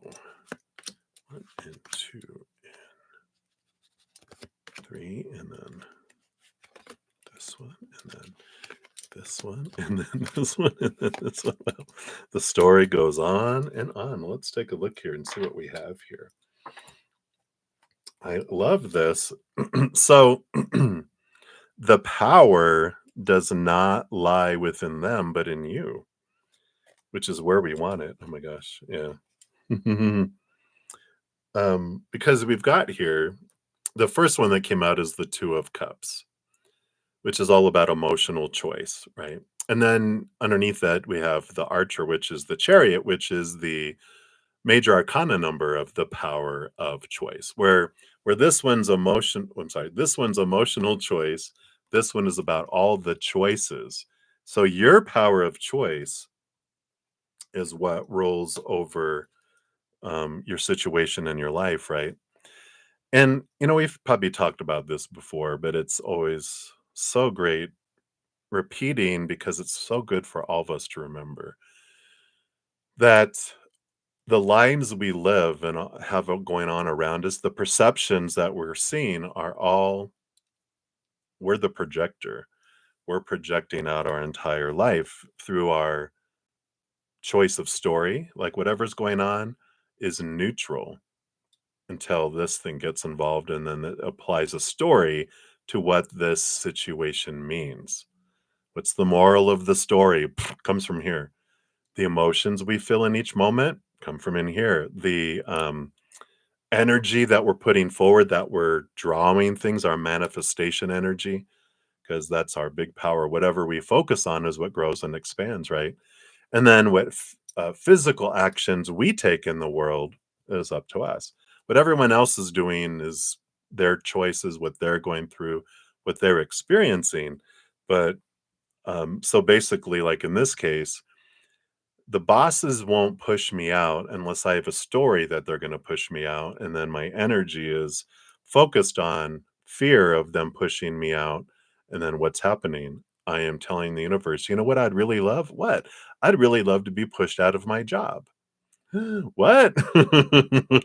And we're like, oh, I didn't realize I was doing that with my energy, right? And you can transform this. So, like, the more you focus on the gratitude about what do you love about your job, you can start there, right? What are the things you love about what you've done? And even if it's like, well, lately I haven't. Well, what did you love about your job? You know, think about that, and even other jobs. What did I love about other jobs? What do I love about this job? And then that forgiveness energy that we were just talking about, which is great. It's about releasing the wrath within you, like these individuals who are making choices out of fear and power, and because that's what is at the root of their actions is fear. They're feeling out of control in some way in their life, feeling unsafe, and so they're exerting this power and actions that are like a child, but it's a someone who's scared. When we realize that their actions are not about you, but about how they feel about themselves, then you can release your wrath and go, I forgive them for acting stupid, because that's because they're in fear, they're panicking, and so we do stupid things. It's like a cat. If you're ever holding a cat and someone slams the door and they choose to take this path because they're scared to escape up over your head, having claws in it on the way. In the moment, we're like, "Oh my god, why did you do that? You dumb cat." And then we realize, "Oh, come here, kitty. I know someone scared you. That wasn't your fault. You were just acting on impulse." And that's what they were doing, is acting on impulse, not out of an intelligent, loving mind, right? So you can release that and then even think about what are the things you appreciate in those people. I know that's the hard one. I know we save the best for last. But that's the thing we can do is, all right, instead of focusing what I hate about them and what jerks they are, I'm going to focus on, okay, that one time I really like that they did that. Even if it's that one thing, focus on gratitude for that one thing. And that's what changes the energy of your environment and allows you to stay there longer, right? So I like that. That's the underlying energy. Let's see what all these other cards are here. So we've got the King of Arrows. Yeah. So mastering your thoughts and beliefs. This is all about the King of Swords. So they are saying that you rule over your story. Even though growing up, we're given a lot of supposed to be, should be's, need to be's. When people act this way, that's wrong. I should have justice, blah blah blah, all these stories, right? And so when something happens we apply it to it, or that means something bad about me. What are people going to think? Blah blah blah blah blah. This is all about seeing things from a higher place, that every moment is either an expression of unconditional love or a cry out for it. And obviously their actions were not of unconditional love, so they're crying out. Their little children inside of them are crying out for unconditional love. And so being able to see it from a different perspective allows you to change your story and go, their actions were not about me. Their actions were a cry for help, for love, right? And you're like, wow, wow, okay. So that's that one. And you have this progression, one and then two cards and then three cards, and then two cards and then three cards. So there is a little bit of an energy here of sometimes in our progression, we've got like, you know, uh, One step, two steps, three steps. We take a step backward, just take a step forward again, right? They're really keeping you busy. And isn't it great? What great training for you to become your own CEO, and then eventually you'll have to manage managers, because as you grow, you're gonna need to hire people probably, right? And so you need to learn to manage managers now, so what a free what a free education they're giving you. I like it. Yeah, and then you have the 8 of stones and the 9 of stones. So, I like this energy of, the 8 of stones is putting in the blood, the sweat, the tears, but it's about moving from an apprentice to a master, and then to the 9 of pentacles, which is independence, financial independence. So, I like this, reminder here that it's all a learning, right? Free education. That's like the 8 of pentacles. You're learning and you're growing at their expense, so that when you start your company, you'll do it in a more beneficial way, right? So you're learning a lot through all of that, and you're like, yeah, I'm going to learn as much as I can about business while I'm in this, so that I can use it for, um, my success, my independence. So I love that. See what else we have here. Yeah. And so here is the Mother Nature, Mother Nurture, nurturing yourself, along with the Knight of Arrows. Again, learning new thoughts, new beliefs, changing mindsets. And then the Four of Stones, the Four Pentacles, a solid foundation of your worth that comes in here too. So I really like this progression, and it's showing that, there is growth and you are learning. And I like this when it's like, you know, when will you leave the nest? When will you leave that secure place, that place of security, which kind of feels insecure right now, I know. It's like when you're done, when you're ready, when you're done learning what you need to learn to move forward in there. And it's like, yep, it'll end in the perfect timing, not before, not afterwards, too, right? So I like that. So, we got those, and then the 2 here, yeah. Let me know here, we got the Knight of Bows, the Knight of Wands, and the 5 of Wands, which they call frustration. Fast-moving energy here, a lot of fire, a lot of conflict, but I like this, that the energy, you can transform the energy quickly, um on what you're experiencing there, to where so this is in your hands, right? You're the one. The Knight of Wands is like they're every night has a quest. That night is on a quest for the Ace of Wands, which is stepping into your power. And they're saying that you have the power to transform the energy um, that you're experiencing, and that will change where you're, the speed at which things are happening, where you feel like, oh, they're trying to push me out. Suddenly it'll go "Oot," and it'll give you time to, if you're choosing to work on your business, at least preparing to leave to go fully into your business, if you're not going to do that balancing act, right? Then you have dot, dot, dot. Let's see what else comes in here. Yeah. So here's the releasing of all those expectations of the supposed to be, the should be, the need to be, the have to be, the must be, that have caged where you were, um, the fears. And so it's like realizing, you know what? They People don't control my life. I control my life. And I can trust the creator, and I can align my energy for my benefit, right? Like, again, instead of us focusing on like our, lower vibration fears, we can focus on our higher vibration gratitude, and then see how things change. Yeah. And then you definitely move eventually in transition, but this is leaving old ways of thinking behind and moving into new ways of thinking. But this is that transition and that movement. Your thoughts change, you learn that, then you don't need the lesson anymore, because you've seen what you've wanted to see. by all these wonderful teachers. Again, going back to the free education you're given, right? And that's what happens with all of our personal relationships, our business relationships. Everyone is constantly showing us and reflecting back to us what we want to see about ourselves until we see it. And once I see it, I don't need those anymore. And then transformation. And I love that.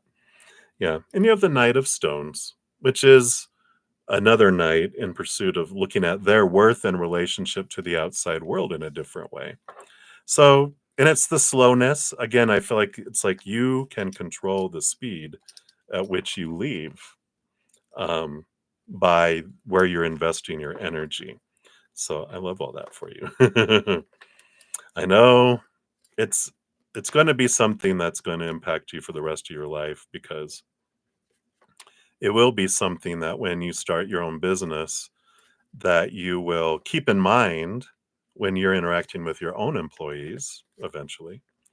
Um, but also it's going to be such a life-changing transformative moment, with all that too. Going to be able to tell stories for centuries or at least decades, if you're not a vampire. All right, let's see what your final affirminators card is here. Look at this wonder. Look at all the 3D glasses. And it says, "It's a wonderful thing to be in a state of wonder.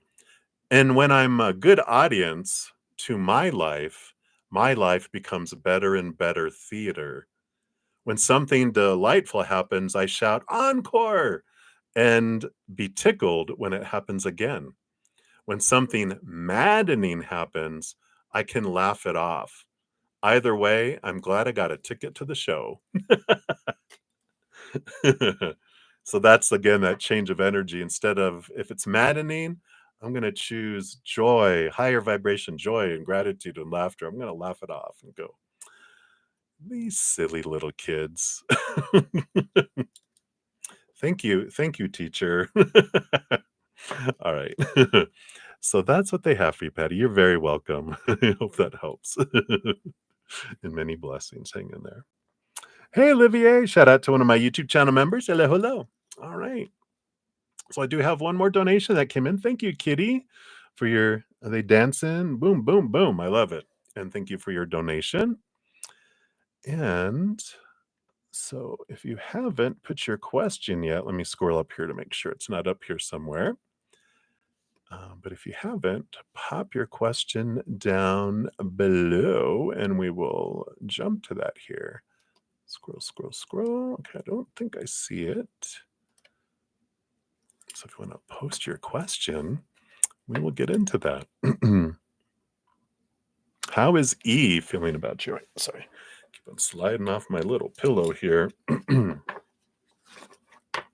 guess not a pillow, it's a chair pad or whatever.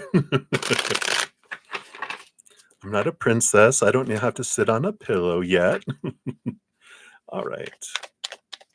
All right, very good. So how is E feeling about you and will things progress to a relationship? So let's take a look here at what they're feeling right now. Of course, we always do a little caveat on when we're asking about other people's feelings about us and about we, just know that it's so much about what's going on inside of their filters and their own emotions, their own life. We don't see the world as it is. We see the world as we are. So other people's emotions and things toward us really don't tell us about us. That's like one of my favorite memes I ever saw was, other people's opinion of me is none of my business because it really has little to do with me. And I'm a mirror. They're just looking into it and seeing the reflection of who they are. Right. So just know that, as we dive in here, that this is a lot about what's going on inside of them. And then let's see, based on current energies, will this progress into a relationship? All right, I do want those. And I do want to get a little nosy. We like getting nosy. We're just going to see what else they want to know about where this goes. All right. So, the bottom of the deck, it's a great card to come up with a wheel of fortune because it's the tune of for you, the four tune. And that's what the wheel of fortune, the basic energy of life, right, is that whatever unfolds in our life is always for us. We we sometimes like to experience thinking life is happening to us so we can feel like a victim and have a villain and a hero and experience the drama, the melodrama. But it's not true, right? I mean, we ultimately will know in the long in the long run that it's for us in some way. And when you get the Wheel of Fortune, it tells you that even your human is on board because sometimes our human is like, how is that for me? But this is saying your human side eventually sees too, with whatever we're going to uncover here, that it is happening for me. So I like that. It's a great, Wheel of Fate card going, all right, so this is happening for me, regardless whatever happens, but we'll take a look here. So, oh, your phone died. It's like you can always rewind, too, even while I'm live to pick up where from the beginning. I haven't done too much, so you shouldn't have to rewind too far, which is good. All right, so Kitty, we first wanted to know how is he feeling about you. So these cards are the feels. So let's talk here first. We got the Page of Bows, the Page of Wands. So there is some energetic and physical, passionate attraction there. Let me move this out of the way here. We need some space for this. So that's good. That's generally how things start, right? We would love love at first sight along with attraction and passion and everything else, but it usually starts with energetic and physical and passionate attraction, right? Sparks, right? So there is that. We like that. And then we have the 10 of arrows. And this one was this way, which the 10 of arrows is this interesting um energy because the 10 of swords is about letting go of expectations. And this is something just to know about where they're at. They don't want to feel like they've had relationships and interactions where there's a lot of like they feel like someone's trying to cage a lion. The supposed to be and the should be and the need to be and the have to be and the intentions and this and that and that. And that just sucks the life out of a relationship because what happens, we're focusing on who someone's not being, um, what the relationship isn't being, who we're not being in the relationship. And it's like, um, and then because we're focusing on it, we see more and more and we grow more things. That's what sucks the life out of a relationship is all those supposed to be's and should be's and need to be's. And there's this freedom that comes in with this, right? Because when we meet someone, let me see here, we have no expectations, right? And they're giving us this, and we're like, wow, look how wonderful they are. And then we actually start to hang out, and then we start to date, and then we become exclusive, and then we become engaged, and then we get married, and we're like, why did they change? They became less and less wonderful over time. And they're like, no, just our expectations changed. We had none when before we met them because we didn't even know them. And then when we meet them, then that's, then that is when our expectations start, right? So I like this just to know that we can focus instead on gratitude for who someone is, what they're bringing into a relationship or situation, and you have a relationship now, obviously. I think if you know anyone, we have a relationship with them of somehow, right? But we're talking about committed relationship, right? Or something that goes into more exclusivity and etc. It feels the energy you're looking for, right? But this is about gratitude for who they are, what they bring into a relationship, what the relationship is bringing, what I love about it, what I love about what I'm bringing into the relationship, and all that, right? And then that grows and expands, and so it's an expansive energy instead of a contracting energy. So just know that about that's where they're kind of looking from they've had a lot of people with a lot of expectations and a lot of them always telling them what they weren't doing instead of having gratitude for what they were giving. It's a different type of energy. Let's see else here. And the page of vessels. So you have the page of bows, the page of cups, which is also about, expanding um, and higher love. So I do feel like they have both of this that if and I feel like that comes after. Like they have these emotions that they're kind of keeping on reserve because they're like, if I can see that someone's not trying to cage and that they want to enjoy this adventure together with me, not that they want to sleep with a bunch of people and do all this stuff. They just don't want to be caged. Like they want to be a lion that will roam the Serengeti with their lioness, right? And it's like, all right, that's funny. Kitty. Yeah, with their kitty. They don't want a bunch of, a pride of lionesses but they don't want to be in a zoo either. They want to go together on adventures. So hopefully that makes sense. And then they have that love to give and it is there. They maybe just aren't sharing it yet because they want to make sure that the cage doors aren't forming around them. And they are working here on the Eight of Arrows, which is the Eight of Swords. So they have been working on releasing their own thoughts and beliefs and mindsets that restrict them and make them feel blinded and bound and trapped. So I like this self awareness that they're been doing here. So they're not just going, "You need to da da da." They're like, "What do I have? What expectations do I have on others and on myself?" Because they're like, "Well, I don't want to be caged, and I don't want anyone else to feel like they're caged either."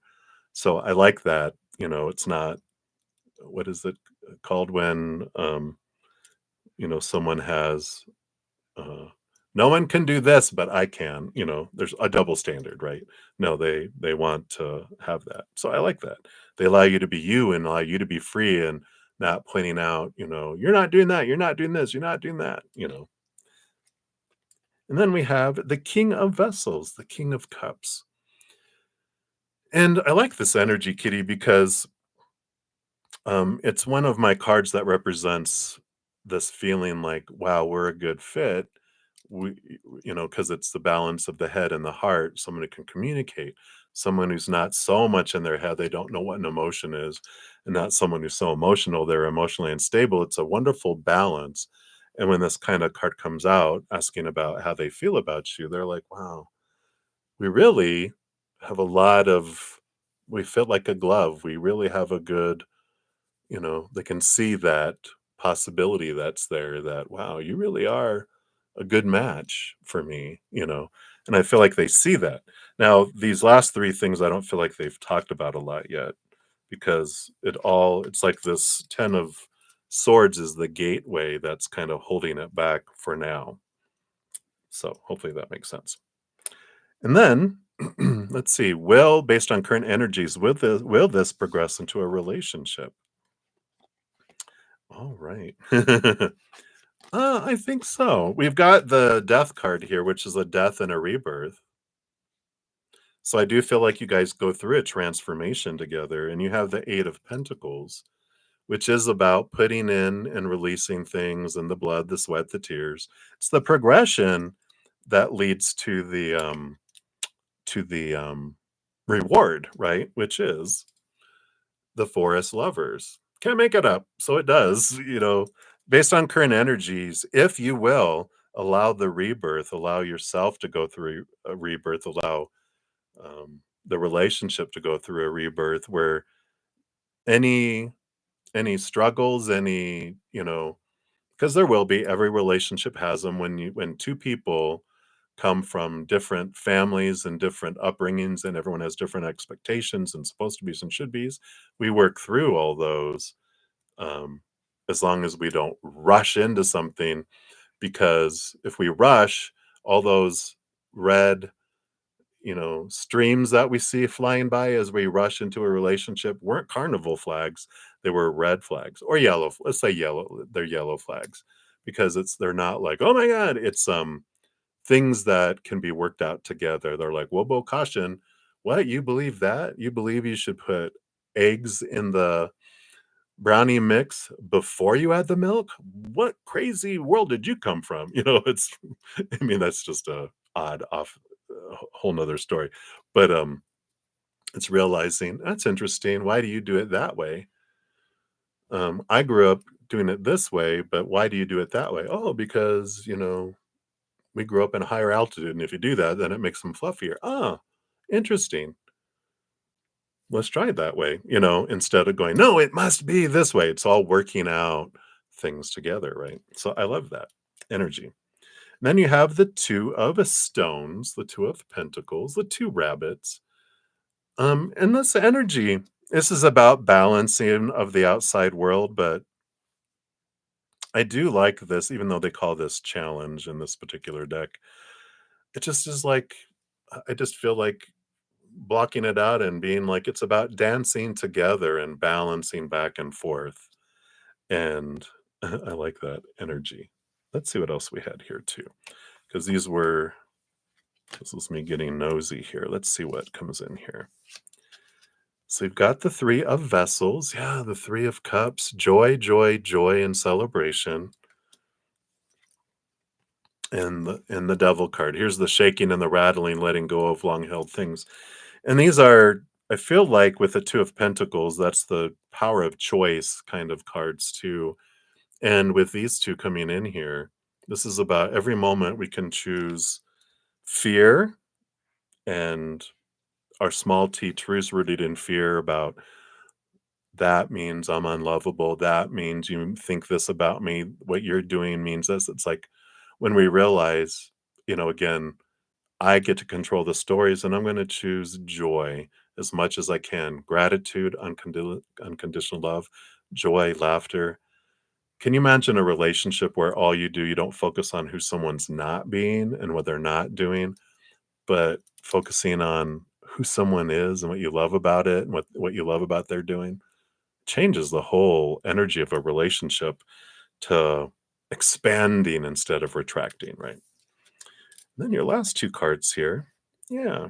You've got this balance. I like the temperance moving in and the four of cups too. It's about emotional stability. Again, it says boredom on these cards, and sometimes it means that, but this is more enjoying the journey, enjoying the adventure, enjoying as temperance card normally has two cups, like two of cups is about relationship. And it's about we start off with a base metal and we add magic to it. And as we go back and forth through time, it turns to gold. But it's all about allowing the stability and allowing it to move forward. So it feels like it's headed somewhere really well as long as we just try to get rid of as many expectations as we can and focus on the joy that we experience and what we love about them, what we love about them in a relationship, what we love about a relationship, what we love about ourselves in a relationship, and what we love about ourselves, right? Because you can't love someone more than you love yourself, nor receive love from someone else more than you love yourself. So self love is the key. Every relationship of any kind is a reflection of our own self love. So hopefully that helps, Kitty. And let's get your Affirminator's fortune cookie and see what your final message is. So you've got impermanence. Yeah. Life is always changing, and I drift easily through those changes, good and bad. As I drift through hard times, I can take comfort in knowing that I will leave them behind. And as I drift away from good times, I can take comfort in knowing that more will come my way. Impermanence is an equal opportunity non entity. I like that. Nothing lasts forever. So we focus on the joy of the moment. And if there's something we're not feeling comfortable with, we take time to breathe through it, look at it, and knowing that it's not going to stay forever and that there's more joy ahead. Especially whatever I focus on the most is what I bring in, right? All right. So that's what they have for you, kitty. Yeah. No, I feel like so that's the thing that they're talking about, I feel like they're looking at expectations and feeling caged, right? So if you realize, oh my gosh, which is what we all of our humans do till we realize that energy, if I'm focusing on who they're not being, like so I'm focusing on they're being distant right now, right? What does that do with my energy? It's telling the universe, I enjoy when they're distant. Can you make them more distant or longer distant? Distant for a longer time. Instead of, I'm going to change my energy and go, what do I love about them? Um, what do I appreciate about them? What do I love about when were in contact with me? I loved it when they were in contact with that. And we can't fake our energy if we're like, I'm saying this stuff, but on the inside, I'm going, why are they so distant? Our energy is what's attracting things, not our fake it till you make it. It's like truly in our heart going, I'm going to do a little gratitude list. What do I love and appreciate about them? And start communicating that too. Um, if we've been like, you don't text me enough, you don't communicate with me enough, whenever you do that in I'm not saying you're doing this, but anytime we do that in relationships, what does that do? Just pushes them further away. But when I'm like, I so appreciate, that time we did blah, blah, blah. That was so fun. And I really appreciate that you did that with me. I just wanted you to know that. I was thinking about it today and I'm so grateful that we had that experience. And it's like, what? Oh, you're welcome. You know, and what that does is that encourages us to want to do more of those things. If someone's focusing on what we're not doing, then it just like, ugh, I just don't want to give anymore because it just feels like it's not being appreciated. And all I'm doing is being told who I'm not. But when we're told that about things that people appreciate about us, we do naturally want to do more. So hopefully that helps. But so far it looked good though. As long as we can do those things, like it said, as long as we get past those expectation thingy, and that's the thing you can do. Because when your energy changes, then the energy between you changes, right? So I like that. All right, my dear. Hang in there. Woohoo! Fun, fun. All right. So I think that's my last donation for right now. So, hey, Shanji, another shout out to one of my YouTube channel members. So, since donations are done, the next thing I do is my YouTube channel members, you'll see their names in green with little badges. They get the second priority. So, and these are free readings, which are 1 to 2 cards. So these will move faster than donation readings. So hang in there. And then once I go through that, I've only been on like 2 hours, so I should be able to get to some free readings in this session too. I'll hang out for a while longer. So let's dive in. So we did those. We did those. We did those. All right. So Happy Pill, your free reading is guidance from your spirit guides. All right. Let's take a look here. So what does spirit want you to know right now? All right. These two here. So you've got the green woman, which is the Empress, number 3. And then you also have the 6 of arrows, which is the 6 of swords, which is all about transition. So it's some great energy here. The 6 of swords is about leaving behind old ways of thinking, those small t truths that are rooted in fear. And that allows you to move forward. It allows you to have this transition in your life here. The empress, not the empress, yeah, it is the empress, the green woman. She's it's about mother nature, mother nurture, and following your heart rather than your mind, getting out of your head and into your heart, which allows you to see things from a higher perspective and release the fears around a situation. They're reminding me that, like, when I start to feel like lower vibrational energy start to rise within me, I've used that as I've learned, and I didn't always, I learned to use that as a flag that I can look at something. I usually ask myself like 4 questions. Um, I start off with one, and if it doesn't, then I go to the next one, just to help understand what's below the surface. Because if an uncomfortable emotion is coming up, there's a fear that's being ignited some way, somehow. My little inner child is starting to feel unsafe and out of control, and so I ask myself, "What am I afraid of?" Because it all comes down to that anyway. What am I afraid of? And if I'm having trouble identifying what the fear is, then I'm like, "What am I trying to control?" I'm like, "Ooh, okay." Because control is rooted in fear, right? If I feel out of control, I'm fearing I'm out of control. I try to get things into control, and I'm trying to control something outside of me that's outside of my control. That's why I'm feeling uncomfortable, because I feel like I'm out of control. So I'm like, what am I trying to control? What am I fearing? What am I trying to control? And if that doesn't help me identify it, then I ask, what am I trying to fix? What do I feel is broken and that needs fixing? Because that means I have uh, a fear of something's not unfolding the way it should. And then I ask, if that doesn't work, what's expectation do I have around this situation? All of that dicks me down to these small T truths rooted in fear of a supposed to be, a should be, a need to be, a have to be, a must be. When I get to that root, I'm like, oh, there it is. And I'm like, who says, right? And that's what I ask myself then is, who says that that's the way it's supposed to be? Some rule, some opinion at some point in my life created that. I heard it somewhere, saw it on TV, a movie, wherever.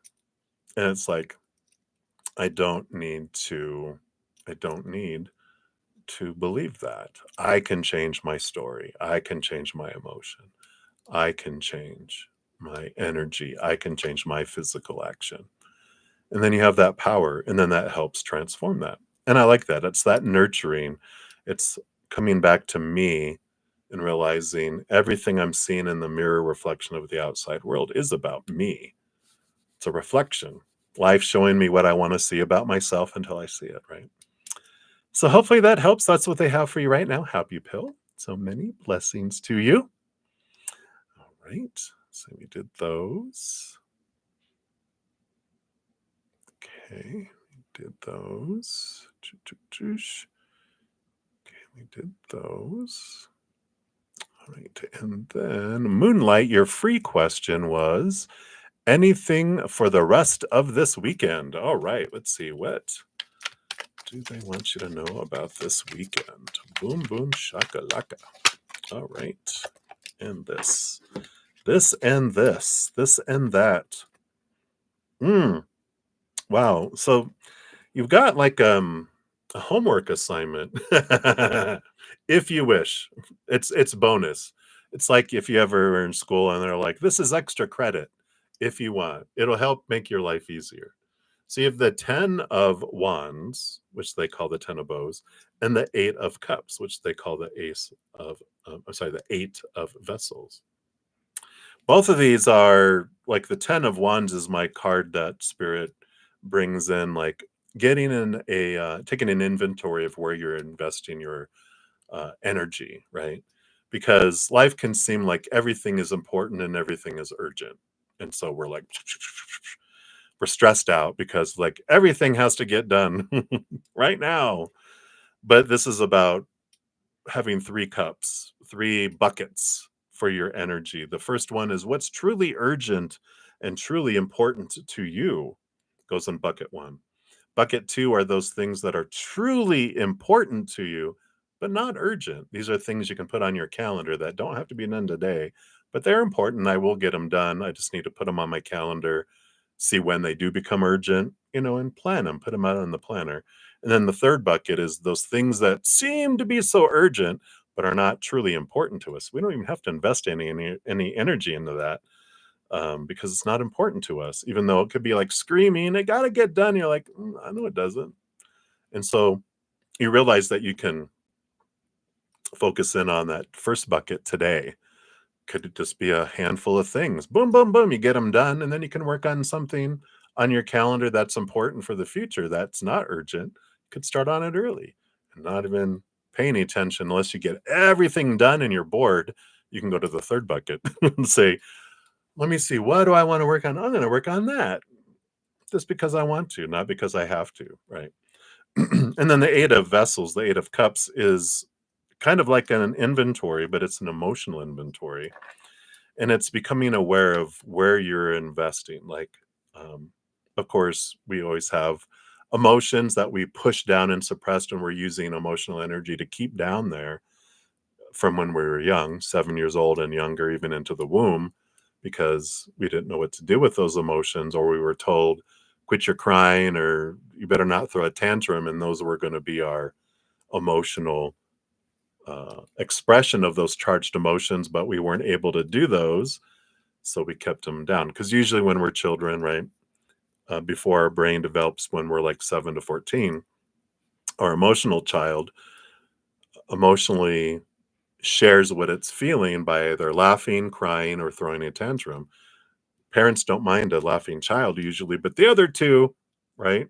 Shut up or I'll give you something to cry about, or don't make me give you a whooping. So we learn to suppress those charged emotions, which they don't uncharge and go away till we bring them up and transform them, right? But so we're taking energy. We have charged emotions that are taking energy, and energy keeping them suppressed and repressed and pushed down, that we can transform, right? And then there's the emotional energy that we're investing in relationships. And so we can become aware of what are these relationships where I'm investing a lot of energy into them, but they're not like I'm giving always 70, 80, 90%, and they're giving 10, 20, 30% all the time. Healthy relationships fluctuate because sometimes I'm going through a horrible time and I only can give 10%, and you give 90, and then I get and transform, and then you have a tough time and you can give 10, I can give 90. But when it's always them giving 10 and you giving 90 or whatever, those relationships you can kind of go, as long as it's, not a child. Children are different. They're growing. They usually can't give us everything that we're giving them, right? But if it's an adult, it's like, okay, um, I'm going to you might even have, when you're taking this inventory, going, nope, that one's gone, that one's gone, that one's gone. You might already have relationships that you're realizing, yes, I am pouring all this. I'm the one keeping this alive, and I don't really want to keep it alive anymore. I'm just going to stop investing in it. And then it just drifts away. You don't have to send out cancel notices. I am done with you. You can just stop investing and let it take its course. And then there's some you might be like, well, I want to give them a chance. I do like their relationship, but I have been giving over giving. I'm just going to go back to 50% and then give them time to see if they'll make up the difference. If it doesn't, then it will drift away. If they do, then you have a good, balanced, healthy relationship, right? And then if they don't, then you get all of it back. But you're building up this emotional bank, you're building up this energetic bank with all of this stuff, because they're preparing you for something to share your passion and your energy into with your energy. And it could possibly, be with an individual, whether romantic or um, friends, family, whoever, but it's like you're building up this emotional and energetic bank for that. Right? That's what I feel like they have for you right now, Moonlight, if you so choose. It just helps life be easier. All right. So that's what they have for you. Okay, we completed all of those. We did all those. All right. Oh, and Livia Vigata. Oh, I'm so sorry if I didn't say hello to you. I just saw you here too. Hello, hello. Good morning, my dear friend. Oh, and you gave me coffee and dessert. Thank you so much. Great to see you too. So you wanted to ask, will Harry stop being a wrong person to your person, or what will happen? All right. We will take a look here. And then Shanji, you'll be up after that. Hey. All right. So let's take a look here. So tell us about, I just want to say Harry Potter.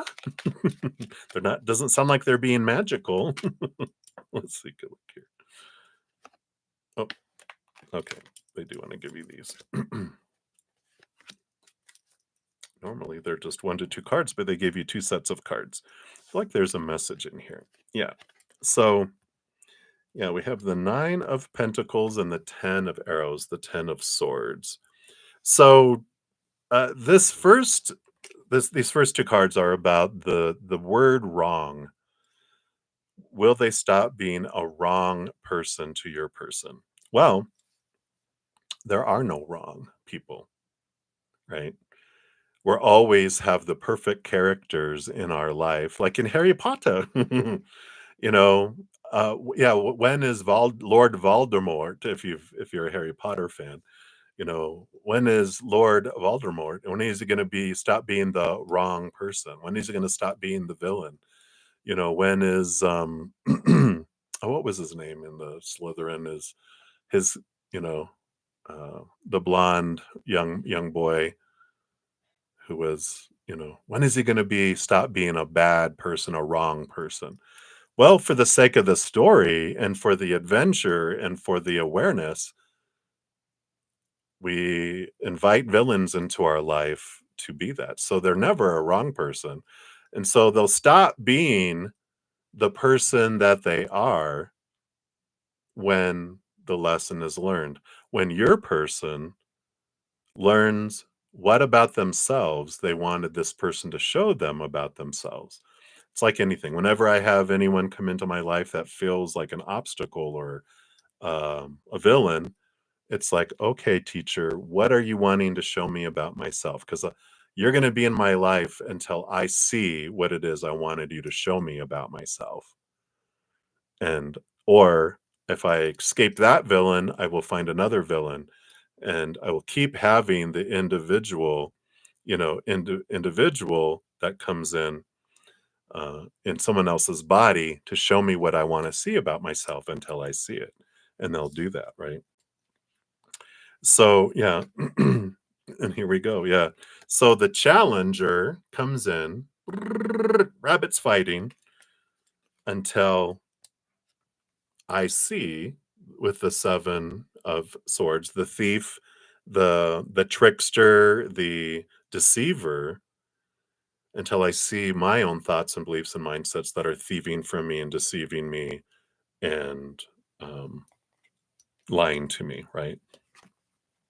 And that's the 4 of arrows, which is it puts the mind to rest. So hopefully that makes sense, Olivier. So it's they're not a wrong person, they're the perfect person. They're the perfect character that has this the actor behind that character of this individual is a powerful, supernatural, eternal spirit being made of unconditional light. They're a light worker, and they're taking on this role to be able to reflect back what your person needs to see so that they can be free from something. It's like, when you look at Harry Potter, or any movie, you have villains in them, and when they do interviews with the actor that was playing it, they're some of the nicest people, but they play great villains for the part because they got paid to, right? And but they're like so nice and like I think Harry Potter and I can't remember his name right now, but it's the blonde kid's father was like supposedly this evil, he played a really evil character a lot in the movie, but they had a great relationship, um, off screen, and you realize that you're like, oh wow, so it gives us a different perspective. So hopefully that helps. But that's what they have for you, Livier. So many blessings to you. All right, and then the last of my YouTube channel members. All right, Moonlight. Oh, rewind. All right, is Sean G. So Sean G. And then I'll go to the top and I'll start on some free readings too. So, Shanji, will you get your product in your museum for March? All right. So, based on current energies, right? So, I'm going to give you these. This one here, I love it. You have the magician. Who has empowerment over that? You are the mighty magician. Yeah, and you have the 3 of stones. Yeah. So, look at that. 3 of stones, the 3 of pentacles, which is usually they're like in a cathedral where they have a work of art that's being created. So very fitting for your question.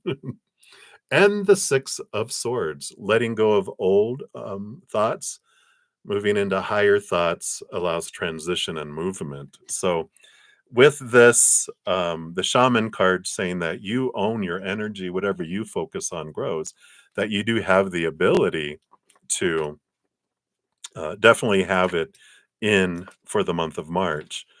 But if you're, it's your energy, right? So it's letting go of the thoughts and beliefs, the fears, focus on gratitude, right? Going, I'm like, oh my gosh, if I want it to be there, it needs to be there, and we're focusing on the want and need, it pushes it away, right? But if I focus on the gratitude for, all the times things showed up on time, I'm so grateful of consistent this and that and da da da and creator, I thank you. I'd love to have this in there for March, so I trust that you're going to bring it in the perfect way, in the perfect timing, the perfect, situation. And then we focus on gratitude, gratitude, joy, joy, joy, and that energy allows us to receive and allows things to speed up and come in sooner. Otherwise, our energy pushes it further away and it's delayed, right?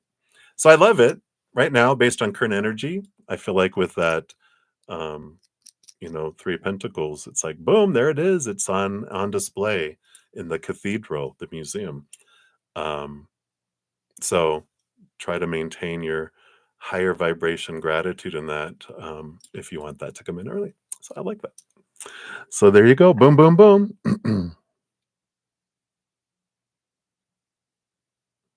You're so funny, Moonlight. You have to go to Sunday school on a Saturday? You're just relaxing this weekend. Oh, I see what you're saying. I got it. So not stressing at all. Got a pocket with a penny, not much more, and all the time in the world. I love that. You're so funny. I love that. You're welcome, Sean. All right. So many blessings. All right. So let us dive in to the free readings. In fact, let me just quickly here put in the chat here, free readings start at, I'll put around 2 minutes, we'll say 27 seconds. No, 2 hours, 27 minutes. Let me do that better. 2 hours. It'd be, and 28 minutes. Okay, and 27 minutes. That way some people can find their readings a little easier. There we go. All right. So Starfall, you are up first. So a general reading for this month. Absolutely. Let's see, what does Spirit want you to know about this month? Okay. So we're getting a lot of 3 cards today, which is not bad at all. Wow, look at this. So I like this because you got 2 aces, which is amazing. You got the Ace of Cups and the Ace of Swords. And you've got the Six of Arrows, the Six of Swords, which is all about movement and thought and belief. And so with the Ace of Arrows, the Ace of Swords, that is about seeing things from a higher perspective, seeing things differently. And with the Six of Arrows, it is letting go of some old beliefs around some things. And so you're going to have an opportunity to change your story around whatever's coming in here. You have the Ace of Cups, which is about emotion and love. So this can be around love. Um, of course, the Ace of Cups tells us whatever relationships we have in the outside world are a reflection of our self-love. So realizing that um, the best thing I can do to improve the relationships that I'm attracting to me and the relationships I currently have is to raise my self-love. And so it's questioning thoughts and beliefs and mindsets that don't serve me anymore, releasing emotions that don't serve me anymore, really looking at energy that doesn't serve me anymore, and even things in my physical world that don't serve me anymore, and purging a lot of stuff and transforming a lot of stuff into higher vibration, higher ways of looking at things.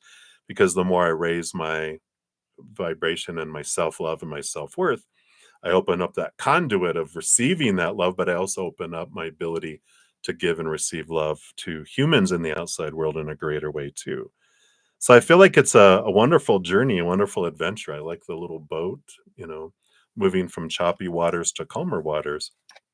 And so as you have any kind of choppy waters that appear in this month, realize, oh, this is for something for me to realize. What is my belief? What's my story around this? I have the power to change my story, especially regarding relationships with other people or finding love or discovering love or having love in your life. Remember, inward and upward.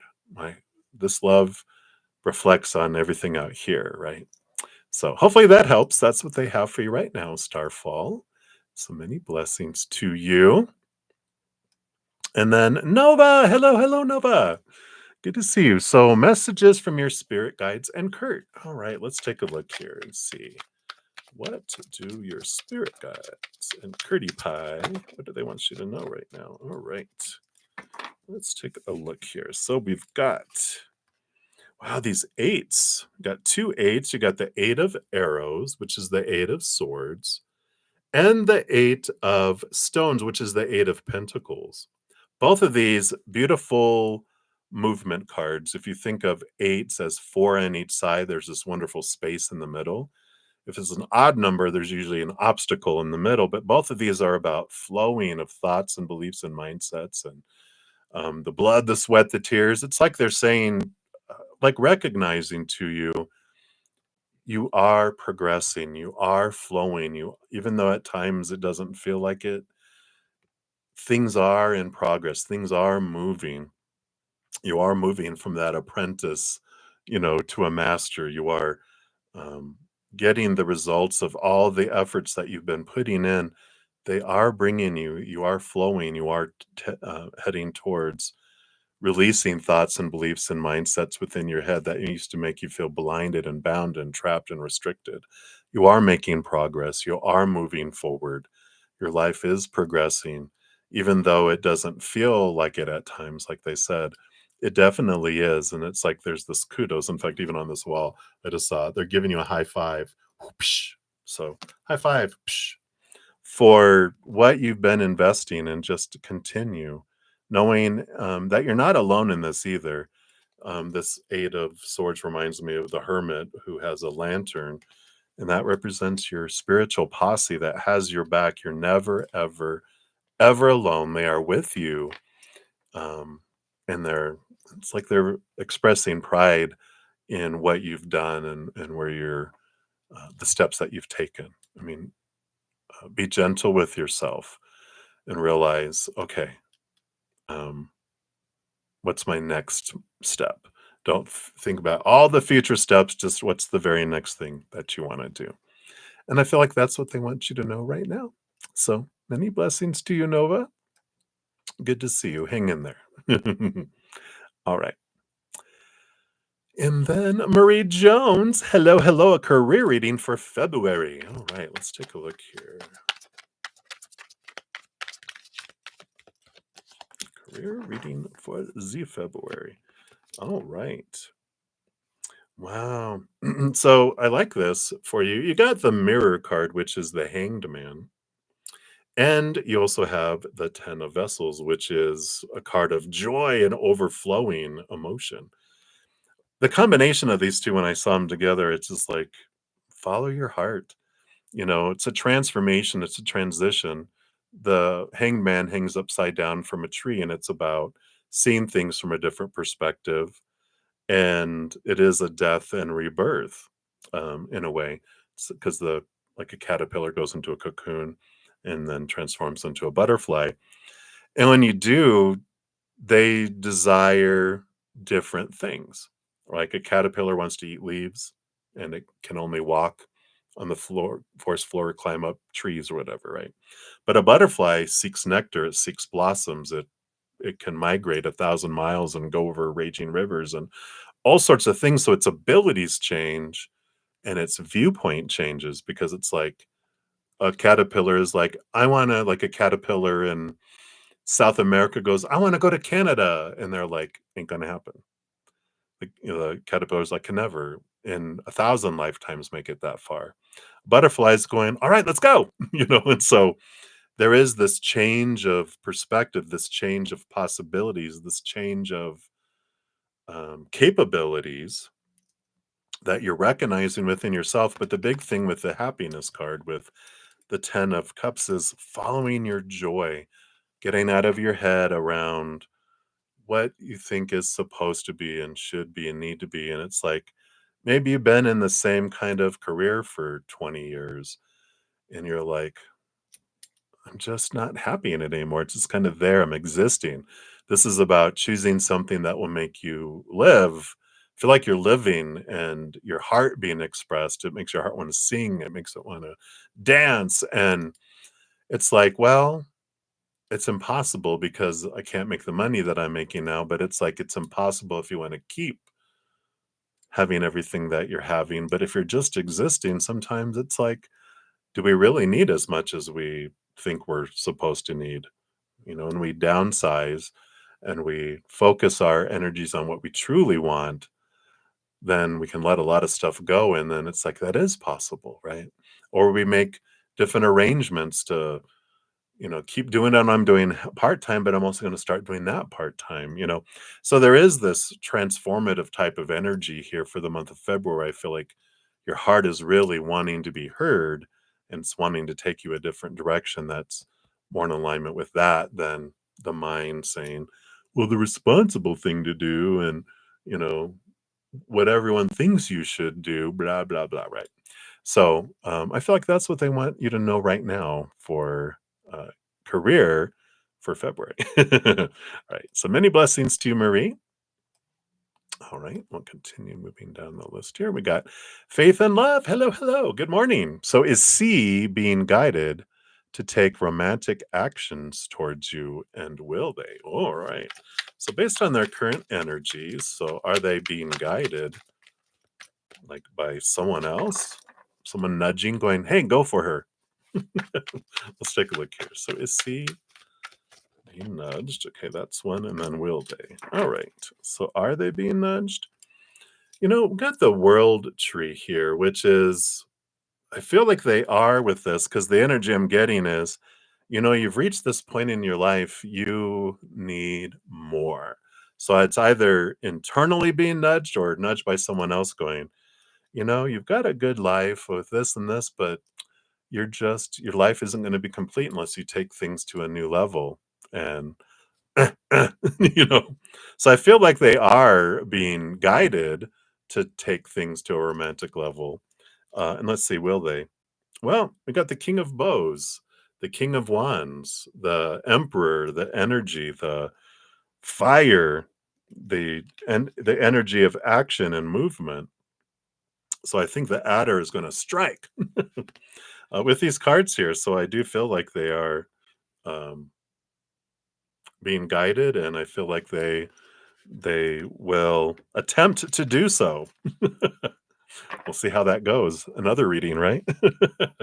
So I do feel like they have the desire because the King of Wands, but the King of Wands also is a more paced action maker than like the Knight of Wands is someone like fools rush in like, all right, sounds good. I feel like they will want to plan it out and they'll want to ease into it. They won't, the king learns through experience not to just rush into stuff, but to ease into stuff. And so I feel like they will, but it'll be an easing into that. Right. So that's what they have for you, Faith and Love. So many blessings to you. Right, and then Victoria Uber Ramirez. Hello, hello. Good morning. So what is coming towards you in the month of February? All right, let's take a look here. What is coming towards you in the month of February? Okay, they do want that one. Okay, they do want those two as well. Let's see what we got here. Well, so you got the Three of Bows, the Three of Wands, which is with new information, you are changing direction in your life. You have the Two of Arrows, and the Two of Arrows is telling me that you've had something, a decision, an important decision that you've been needing to make. And with this Three of Wands, it's like you're going to end up going a different direction than you thought you would have on this path. You're like, well, obviously, this is probably the best choice.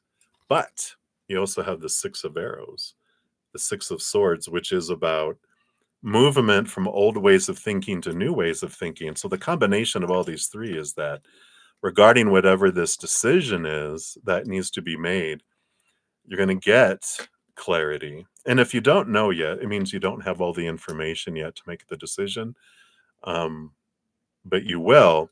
And it can help that if you ask spirit, your spiritual posse, you can say, I need to make a decision, but I'm just like, I don't have enough. Can you give me information that makes it a no-brainer decision, please? And they're like, yep, will do. And then boom, you get this information like, oh my God, no, I'm not going that way. I'm definitely going this way. And I feel like that's what happens. One of the things they want you to know that happens in the month of February. So hopefully that helps, Victoria. That's what they have for you. So many blessings to you. All right. Just scroll down here. All right. And hey, morning. Oh, you like the shirt? Thank you so much. My orange. It's much much oranger in person, at least according to the camera that I'm looking at.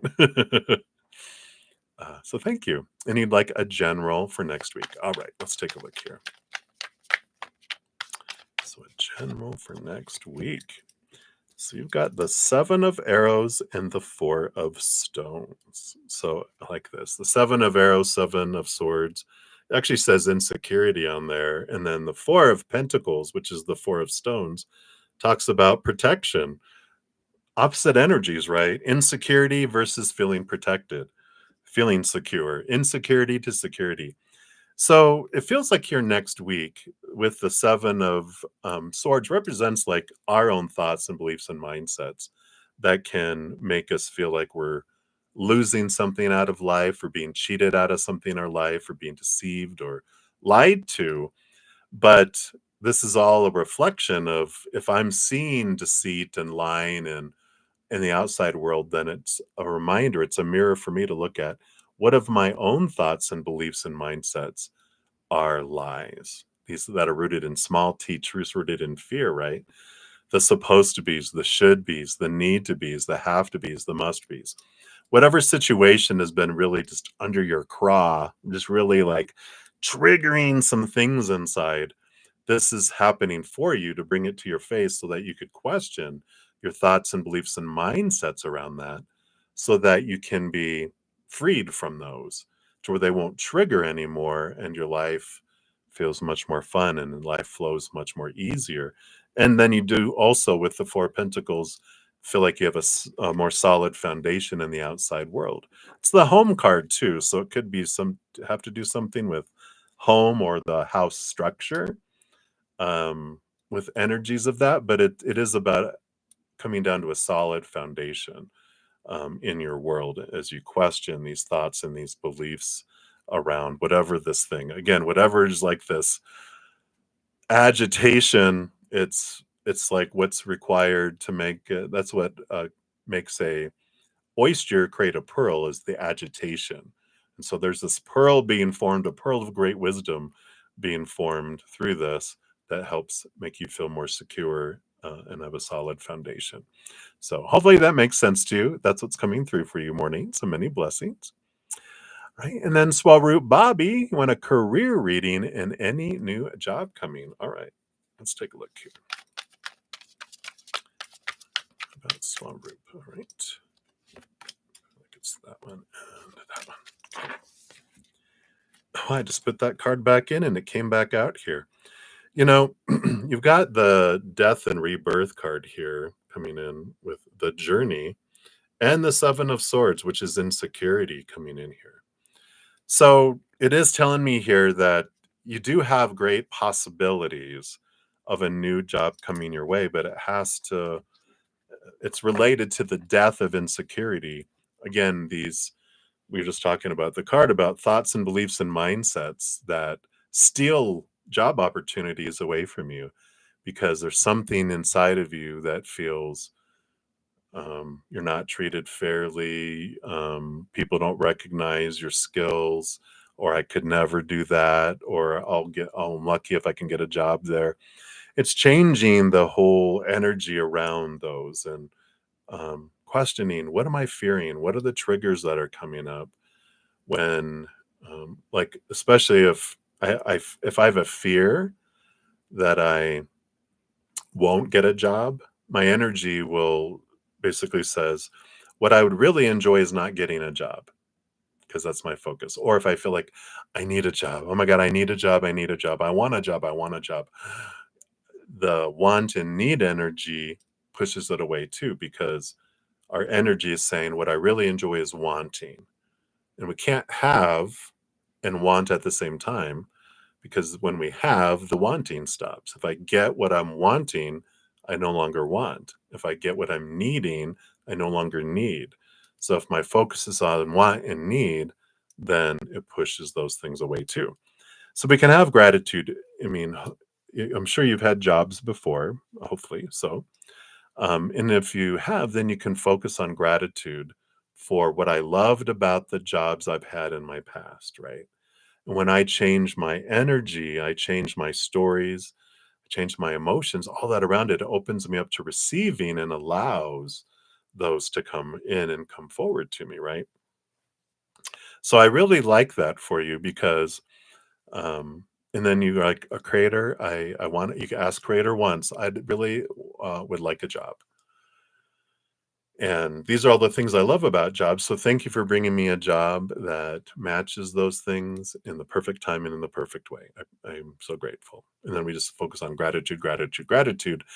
Creator doesn't need reminder every day. Hey, remember, I want, because time doesn't exist, and so it sound to them, it feels like we're asking every moment. I want, I want, I want, I want, I want, I want. And it's like, you just ask me once, I remember. I have perfect memory. They're smart.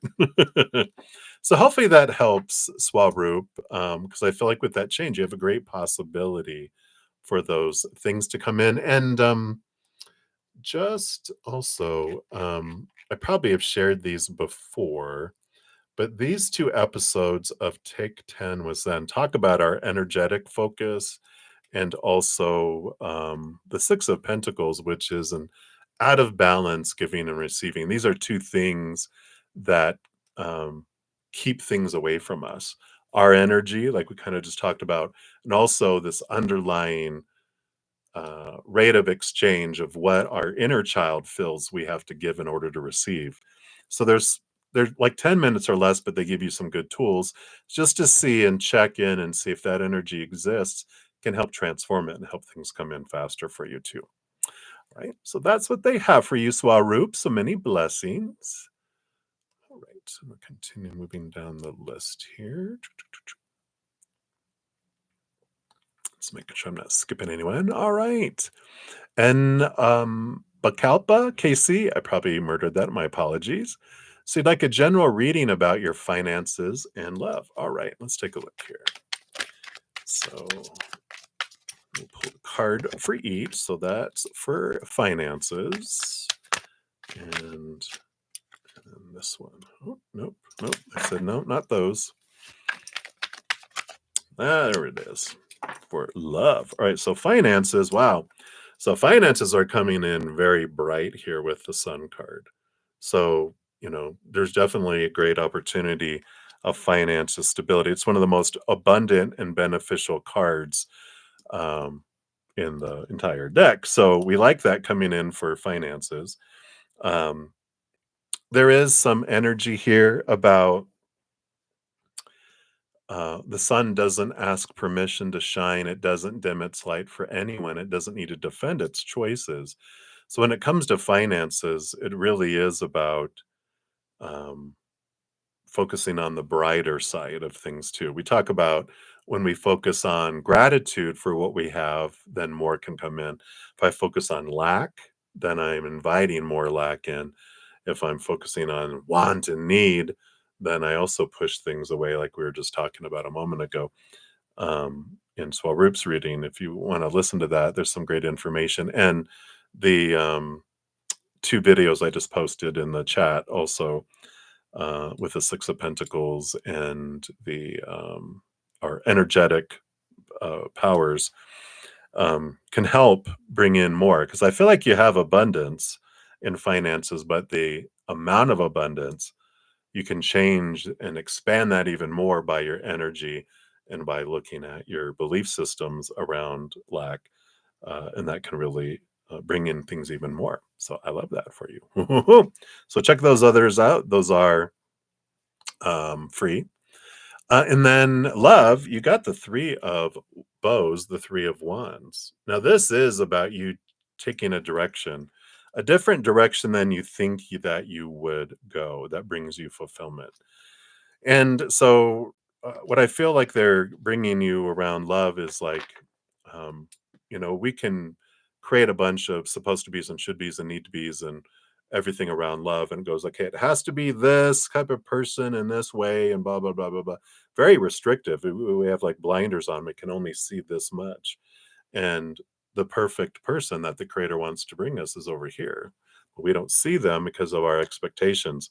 And this is like going off book, going off road, going off of your expectations, or opening up your expectations, releasing a lot of expectations, because I feel it's going to be someone who is not your normal type, not your normal, who you thought it was supposed to be, should be, need to be.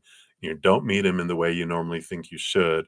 It's like totally different, but it comes in as you release the demands, holding the creator hostage. It must be this person, in this amount of time. Blah, blah, blah, blah. And they're like, instead, you're like, all right, creator, I trust you. You're going to bring the perfect person in the perfect way, in the perfect timing. And I can trust you. I don't trust them.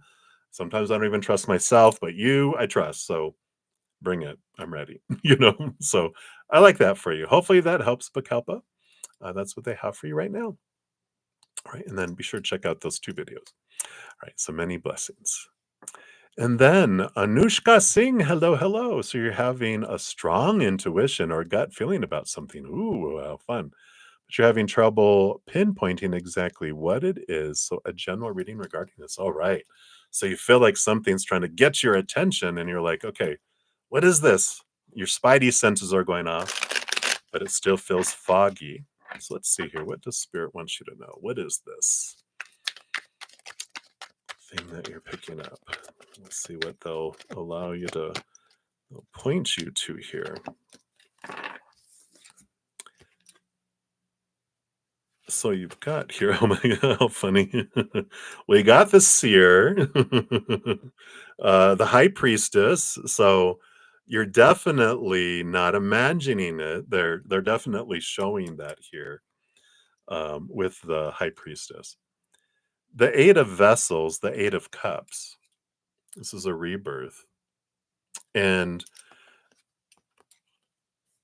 I like this. There's a couple of things. The first thing they want you to know is that um, Pisces, the North Node, so the nodes of fate, the North Node moved into Pisces like January 1st to the middle of January. It was like in the 0 degree of Aries moving into it moves backwards. So it moved into Pisces, which is igniting a lot of our gifts and a lot of our expansion. And so you're feeling a lot of this energy, and you're going to continue to feel an expansion of this interconnection, this knowingness, this empathic abilities, feeling other people's emotions as well. What I feel this gut instinct and strong intuition is around is with this Eight of Vessels, the Eight of Cups is a nudge to look at relationships and the energy you're investing in them. It's like taking an emotional inventory. And part of this is preparing you for more expansion, but it's like clearing space, emotional space within you to expand these emotional gifts, your empathic gifts. And so looking at what relationships that you're investing emotional energy in and realizing those that you're overgiving in, that you can back off in. And some of them you're like, yeah, I've been doing it all my life, 90%, and they've only given 10. And I'm ready for that to go. You can just stop investing, take it to zero, and let it drift away. And there's some that you might want to preserve, and so you can back off to 50% and see if they'll make up the difference. If they don't, they'll just drift away, and then you can get back all of that too. But it's about emotional expansion and expanding of that empathic gift. And like last year, like all of humanity, we were given like 1% more access to our subconscious, which really activated a lot of past life connections, past life energies, connection to our past life emotions. You might have even recognized some changes in how you feel about people. You're like, why is there's extra emotion here that wasn't there before? Well, that's that. Well, this year we're getting like 1% more every month. It's a huge expansion into our subconscious this year. It's very transformational year. So some things, yeah, and I have videos. uh, I have 2 videos from my Take 10 with Zen. One is the empathic bubble, which I kind of feel you already kind of know about, and then also the true gift of an empath. And I feel like these are the kind of messages that they're wanting you to become aware of, expanding your the strength of the bubble. As your gifts expand, it's almost like someone whose hearing aids are getting turned up so sensitive, you need to put a bubble of soundproof walls so that you don't go like, "Ow!" But instead it's like, "Whoa, what are all these emotions?" It's allowing you to deal with all this emotional change that's happening around the world too. And then the true gift of an empath is about being able to push out unconditional love energy. And I feel like these are things that are expanding within you, and this is like what they were wanting you to become aware of. So hopefully that helps. That is what they have for you, Anushka. So many blessings to you. All right. And then Linda Napora said, hello. Hey, Linda. I don't see a question here yet. We'll continue down the list here and see if there is one. And then Melissa Hodzik. Hello, hello. A happy weekend to you too.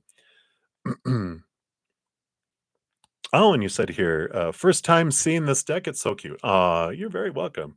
So I don't see a question from you yet either. So we'll continue down the list here.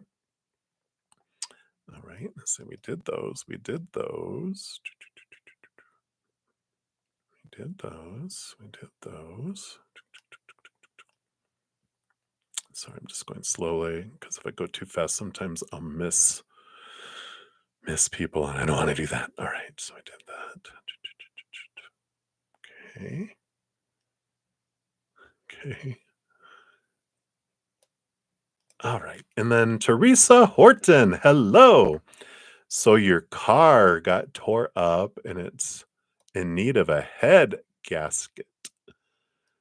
You don't have $2,000. Wow, wow. Yeah. Will you get money to get it fixed? You need your car. All right. Let's take a look here and see what we have here. So based on current energies, will you get it fixed? And anything else we can know here?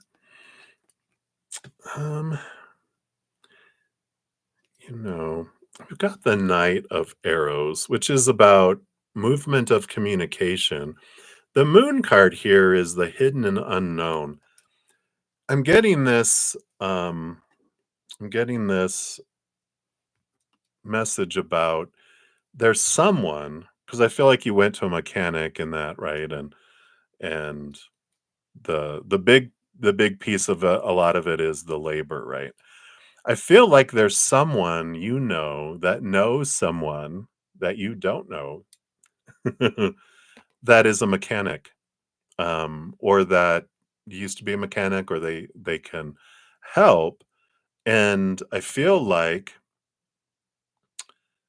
if you ask around, follow your intuition, follow your gut, but ask around among friends and family and just say, hey guys, I have this and it's cost this. Does anyone know anyone, you know, that could possibly help me with this? Because they might have someone that can get it cheaper and that can do it, for you.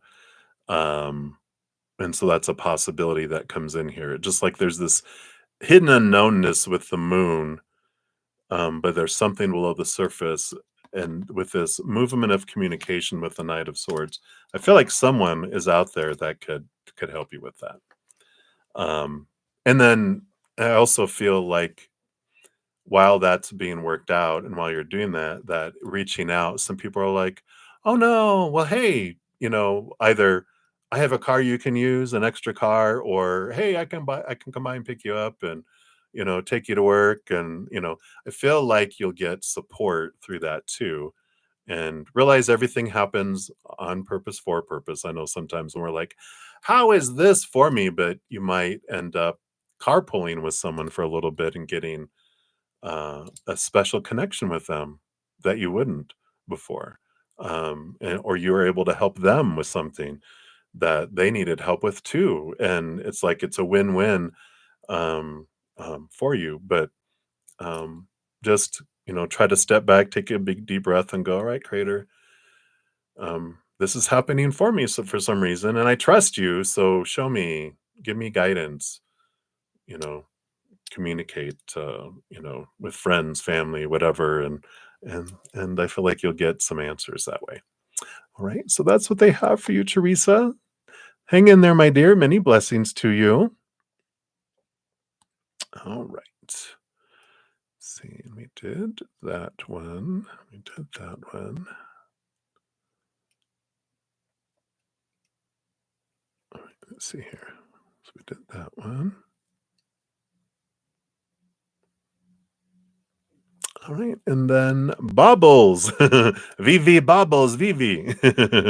Happy Saturday to you too, and you'd like a general reading. And I actually think this is my last reading. I think I caught up with everyone else here. So, all right. So, lastly but not leastly, Bobbles. So, general reading. What does Spirit want you to know right now? Let's take a look here.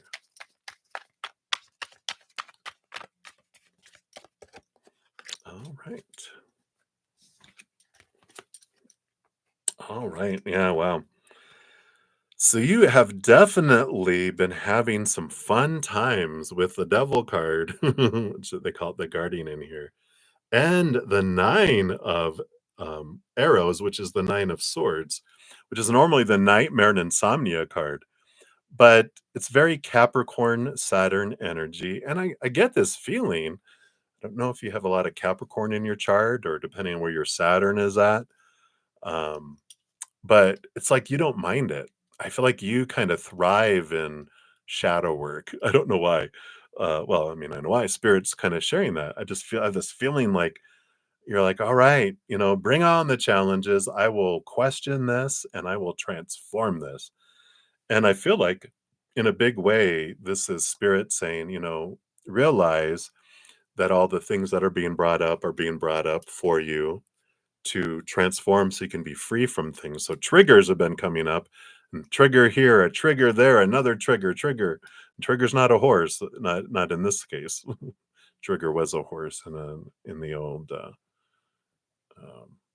what was it? The cowboy with the mask. I can't remember what his name was like. The Lone Ranger, I think his horse was named Trigger. But so it is like this Lone Ranger hero kind of energy that's coming in. You're like, all right, Trigger is a horse, and I'm overcoming this. But I feel like you've been very strong, and I feel like on one side they're just saying kudos to you and high five about all the work that you put in and the transformation you've been doing. You've been releasing some long held beliefs that used to hold you back, and then that you've been in this kind of period of time. And I'm not sure if you've heard of a Saturn return. It's when Saturn takes like 28 to 29 years for it to return back to where we were born, when we were born, the exact degree and everything else. And the first time we can fill it up to 5 years before and after, 3 to 5 years before and after, because it's so far out. We start feeling the influence. So and then the next time around, we go through it again. Whatever we didn't release the first time, we're faced with, and we learn more from seeing other people go through things the second return. And then we have a third return if we're lucky. It's get old enough, maybe even a fourth one if we live long enough. But I feel like they're saying here, it's been happening for you to set you free, and I feel like you've been gaining more and more freedom. So, like I said, a big kudos, a big high five from your spiritual posse. And then that there's still more that are coming. But look at your track record. You've overcome 100% of everything you've been faced with. And again, like you get this energy that you don't mind it. You know, I feel like you're a shadow buster. You're like, let's go. I'm ready for this. I'm a Capricorn rising, and so rising is through which we see the world. And so I am all about Saturn shadow work. And I kind of feel like that energy with you here, where because when we do the work, we get the reward. We get freedom and other things too. So I feel like it's worth it. It's worth the freedom.